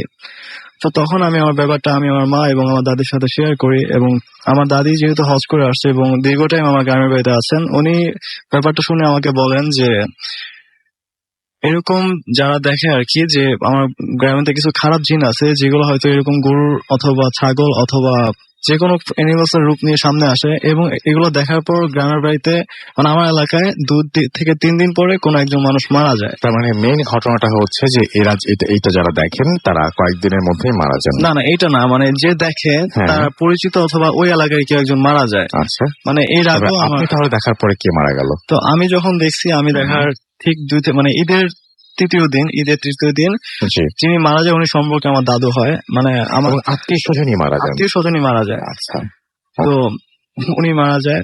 তো পরে আমার মা সকালবেলা ঈদের মানে যেদিন উনি মারা যায় উনি ওদিন সকালবেলা যখন ওই রিলেটিভের ফ্যামিলির সাথে কথা বলতেছিল তখন জানতে পারে যে উনি বয়স ছিল হচ্ছে 88, উনি স্বাভাবিক মৃত্যুবরণ করে। কিন্তু মানে যখন গ্রামের মানুষজন বলতেছিল যে ওরাও সেম এরকম অনেক আগেও দেখছে, কিন্তু এরপরে স্বাভাবিক ভাবে মানে কেউ মারা যায়। আপনার সাথেও ঠিক একই ঘটনা? ঠিক একই ঘটনা। এটা হচ্ছে এই কোরবানি ঈদেরই ঘটনা? এটা রিসেন্টলি এই কোরবানি ঈদের দিন বিকালবেলা। অনেক ধন্যবাদ আপনাকে আপনার ঘটনার জন্য। আমি দেখতে পাচ্ছি আমাদেরকে অনেকেই লিখছেন ফেসবুকে। কামাল হোসেন, রায়হান আমাদের লিখছেন, রাকিব আল হাসান আমাদের সাথে আছেন দেখতে পাচ্ছি, উৎসকুণ্ড আছে আমাদের সঙ্গে, তানভীর হাসান ইভান তিনি অ্যাপ দিয়ে শুনছেন, ছবি আপ করেছেন, আমাদের সঙ্গে আছেন দেখতে পাচ্ছি, শাওন সর্দার আমাদের সঙ্গে আছেন দেখতে পাচ্ছি, সমুদ্র রিয়াদ আমাদের সঙ্গে, তাহসান আহমেদ শাহিন আছেন, আতিক সজল আমাদের সঙ্গে আছেন, মেহেদি হাসান হৃদয় আমাদের সঙ্গে আছেন, আদনান সামি রকি আমাদের সঙ্গে আছেন, রাজু আহমেদ হৃদয়, সৈয়দ আদনান রিফাত আমাদের সঙ্গে আছেন, জয়শীল বাগেরহাট থেকে আমাদের সঙ্গে আছেন, রনিত চৌধুরী রাহুল আমাদের সঙ্গে আছেন, এবং আমাদের সঙ্গে আছেন দেখতে পাচ্ছি চার্লি ইমন, এছাড়া আমাদের সঙ্গে আছেন দেখতে পাচ্ছি হাসিবুল্লাহ সোহান, রবিন নাথ আমাদের সঙ্গে আছেন, মোহাম্মদ আরমান শুভ, এছাড়া আমাদের সঙ্গে আছেন দেখতে পাচ্ছি বাজিদ, এছাড়া আমাদের সঙ্গে আছেন দেখতে পাচ্ছি বিষ্ণু নয়ন, এছাড়াও শ্রী পলাশ চক্রবর্তী কৌশিক আমাদের সঙ্গে আছেন, এবং তিনি 1000টা কমেন্ট নাকি করে ফেলেছেন, একটাও পড়া হয়নি বাট এখন পড়ে ফেললাম। আমাদের সঙ্গে দেখতে পাচ্ছি আরজি রাফিজ গাজী আমাদের সঙ্গে আছেন, দেখতে পাচ্ছি রাব্বি ইসলাম রাজু, এছাড়াও মেহেদি আমাদের সঙ্গে আছেন, আরজে শীষ আমাদের সঙ্গে আছেন এম এইচ তামজিদ, এছাড়াও উত্তম রয় আমাদের সঙ্গে আছেন, সুফল শুভ, দীপক বাগচি দীপ আমাদের সঙ্গে আছেন, এবং আমাদের শুভ কামনা করেছেন তিনি। আমাদের যে ভূত এফএমের যে পেজ, সেই পেজ থেকে এতক্ষণ ধরে আমি পড়ছিলাম যারা লিখছেন, এখন পড়ছি রেডিও ফুটির পেজ থেকে খান সচিব আমাদের সঙ্গে আছেন, আনিস পিকে, এবং আমাদের সঙ্গে আছেন দেখতে পাচ্ছি এছাড়াও রুহুল আহমেদ আমাদের সঙ্গে আছেন, সাইফুল ইসলাম অনিক, রোজ রোজ আহমেদ রবিন আমাদের সঙ্গে আছেন, ক্লাসিক্যাল কাইসার আমাদের সঙ্গে আছেন, হ্যারি পারভেজ আমাদের সঙ্গে আছেন, আমাদের সঙ্গে আছেন তনয় গুপ্ত, এবং আমাদের সঙ্গে আছেন দেখতে পাচ্ছেন, এবং তিনি বলছেন যে ভূত এফএম তার কাছে মানে একটা নেশার মতো, সেটা তিনি বলেছেন। ইটস লাইক ড্রাগ, ভয় লাগছে বাট শুনে না শুনে থাকা যায় না। And Tanay Gupta is listening to us from Kolkata, and thank you Tanay আমাদের সঙ্গে থাকার জন্য, এবং আশা করছি আগামীতে আপনি আমাদের সাথে থাকবেন।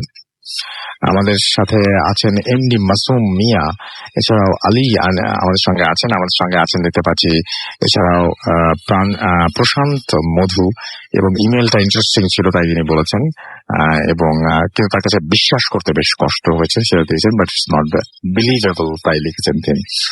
আমি সেটাই বললাম যে বিশ্বাস করা বা না করা এটা totally it's up to you. আমরা কানেক্ট করতে চেয়েছিলাম, মাঝখানে কথা হয়েছে মাসুম ভাইয়ের সাথে, বাট আমরা কি কানেক্ট করতে পারবো তাকে? চেষ্টা করে দেখতে পারি আবার, তিনি হয়তো আরো ভালো এক্সপ্লেইন করতে পারবেন। আশিকুর রহমান আশিক আমাদের সঙ্গে আছেন, খান সজীব আমাদের সঙ্গে আছেন, ফাহিম হোসেন আমাদের সঙ্গে আছেন, আকাশ আছেন, এছাড়াও ডোরাক আমাদের সঙ্গে আছেন দেখতে পাচ্ছি জে আর জামিল রহমান, এছাড়া আমাদের সঙ্গে আছেন আল শাহনেওয়াজ নয়ন, এছাড়াও ফামিদা নৌসিন আমাদের সঙ্গে আছেন দেখতে পাচ্ছি সুমাইয়া হায়দার, আরিফুল ইসলাম মাহিম আমাদের সঙ্গে আছেন, আরো অনেকেই আছেন। আপনি যদি থাকতে চান চলে আসুন আমাদের পেজে www.facebook.com/radio.ফুর্তি and www.facebook.com/bhutfm.russell। আমাদেরকে ঘটনা পাঠাতে হলে আমাদের ইমেল অ্যাড্রেস হচ্ছে bhutfm@radiofurti.fm। স্পেলিংটি বলে দিচ্ছি, BHWTFM@radioForti.fm। আপনার নাম, ঠিকানা এবং ফোন নাম্বার সহ আপনার জীবনে ঘটে যাওয়া বা আপনার জানা সেরা ঘটনা লিখে পাঠিয়ে দিন আমাদের কাছে। ঘটনার শুরুতে অবশ্যই উল্লেখ করুন যে ঘটনাটা আপনি স্টুডিওতে এসে শেয়ার করতে চান, নাকি আপনি চান আপনার ঘটনা আমরা পড়ে শোনাই। যারা দেশের বাইরে রয়েছেন তারা সরাসরি অডিও ক্লিপ পাঠিয়ে দিতে পারেন আমাদের কাছে। আমরা চলে যাবো একটা ছোট্ট বিরতিতে, এটা আমাদের লাস্ট বিরতি, এবং এরপরে আমাদের লাস্ট ঘটনা আমরা শুনবো। সুতরাং আমাদের সঙ্গে থাকবেন। স্টে টিউনড টু রেডিও ফুর্তি এন্ড ডোন্ট স্টপ দ্য ফুর্তি।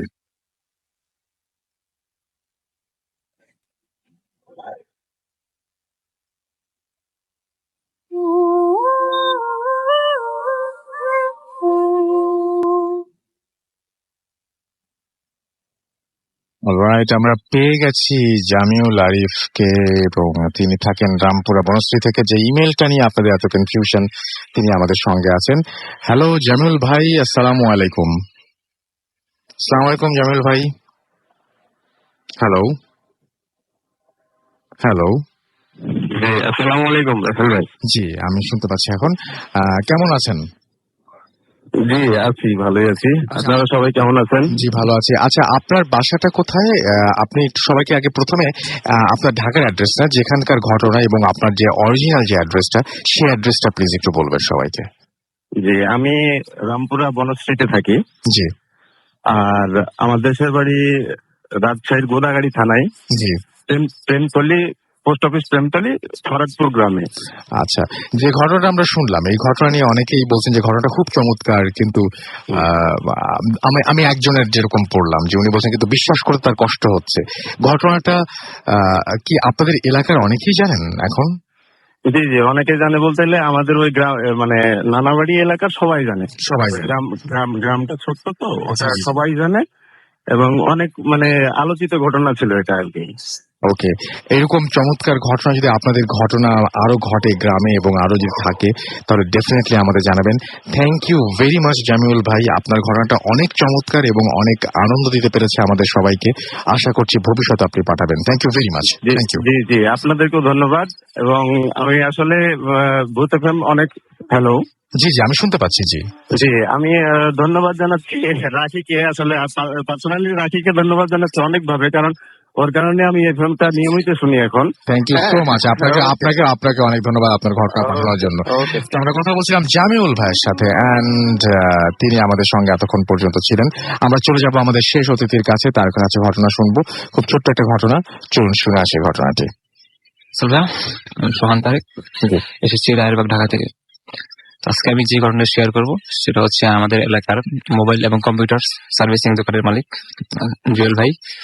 তো একদিন আমি, আমার ফ্রেন্ড শাফিন এবং শওকত, আমরা এই তিনজন মিলে জুয়েল ভাইয়ের দোকানে আড্ডা দিচ্ছিলাম।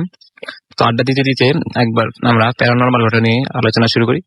তো জুয়েল ভাই বললেন, আসলে আমি একটা ঘটনার মুখোমুখি হয়েছি, সেটা আসলে আমার আমরা ঘটনায় চলে যাই সরাসরি। জি। তো ঘটনা তিনি বলেছিলেন, ঘটনা হয়েছিল আর কি ইতালিতে তিনি যে শহরে থাকতেন সেটা হচ্ছে ফ্লোরেন্স শহর। ওই শহরে তিনি একটা রেস্টুরেন্টে জব করতেন। তো ওই রেস্টুরেন্টে জব থাকা অবস্থায় তিনি আরেকটা জব অফার পান ইতালির আলেসান্দ্রিয়া শহর থেকে। তো তার বাঙালি সহকর্মীরা বলছিল যে জবটা না করতে, কারণ ওই রেস্টুরেন্ট থেকে অনেক মানে ব্যাড রিভিউজ পাওয়া যায়। তো তিনি বলেন, না, স্যালারি তো ভালোই, আমি এটা করবোই। আর ইতালির মতো এরকম একটা সভ্য দেশে এই ধরনের ঘটনা বিশ্বাস করা মানে হাস্যকর। তিনি যান, ওই রেস্টুরেন্টে জব নেন। ঠিক 8-10 দিন পর রাসেল ভাইয়া যেটা হয়, একদিন রাতের বেলা ঠিক 2:25 তিনি যেরকম বললেন, রাত 2:25 তিনি জব করছিলেন, রেস্টুরেন্টের দায়িত্বে ছিলেন। তো বাবুর্চি ভিতর থেকে বেরিয়ে এসে বলল যে মাংস কাটছিলাম, মাংসগুলো প্রচন্ড রক্তক্ষরণ হচ্ছে, মানে কোনো পশু জবাই দিলে যেরকম রক্ত বের হয় ঠিক সেরকম পুরো ফ্লোরটা একদম রক্তে ভরে গিয়েছিল। তো সবাই মিলে যখন দেখলেন যে আসলেই একদম ফ্লোরে অনেক রক্ত, কিন্তু এরকমটা হওয়ার কথা না আসলে, কারণ মাংসগুলো একদম ধুয়ে মুছে ভালোভাবে ফ্রিজে রাখা হয়েছিল। তো তারা বললেন, ঠিক আছে, আমরা পরে কাজ করি, এখন রেস্ট নেই। তো কিছুক্ষণ পর তারা অনুভব করলেন যে হয়তো কোনো কাস্টমার এসেছেন। তো তারা গিয়ে দেখতেন যে মানে 4-5 জন লোক, তারা ট্রেডিশনাল ইতালিয়ান ড্রেস, 19 শতকের সেই ড্রেস পরা। তো দেখে তারা অবাক হলেন যে মানে 19 শতকের ট্রেডিশনাল ড্রেস তারা এখানে পরে আসলেন। তো তারা যখন জুয়েল ভাই যখন বলবেন যে কোনো কিছু দরকার কিনা, লাগবে কিনা, তো ওই 4-5 জন লোক কোনো কথা না বলেই মানে কয়েকটা গ্লাস ভেঙে তার চলে গেল। তো জুয়েল ভাই আর তার সহকর্মীরা মিলে সিকিউরিটি গার্ডদের বললো ঘটনাটা। সিকিউরিটি গার্ড 3-4 জন ছিলেন, তো তাদেরকে ঘটনা শেয়ার করেন। তো তারা বললেন, ঠিক আছে, আমরা পিছু নিচ্ছি লোকগুলোর, আর সম্ভব হলে আমরা পুলিশে কল করবো। তো তারা যখন পিছু যান গাড়িতে করে, তো গাড়িতে ভিতর তাকে দেখতে পারলেন যে ওই 4-5 জন লোক, তাদের সাথে আরো 8-10 জন লোক আসলো।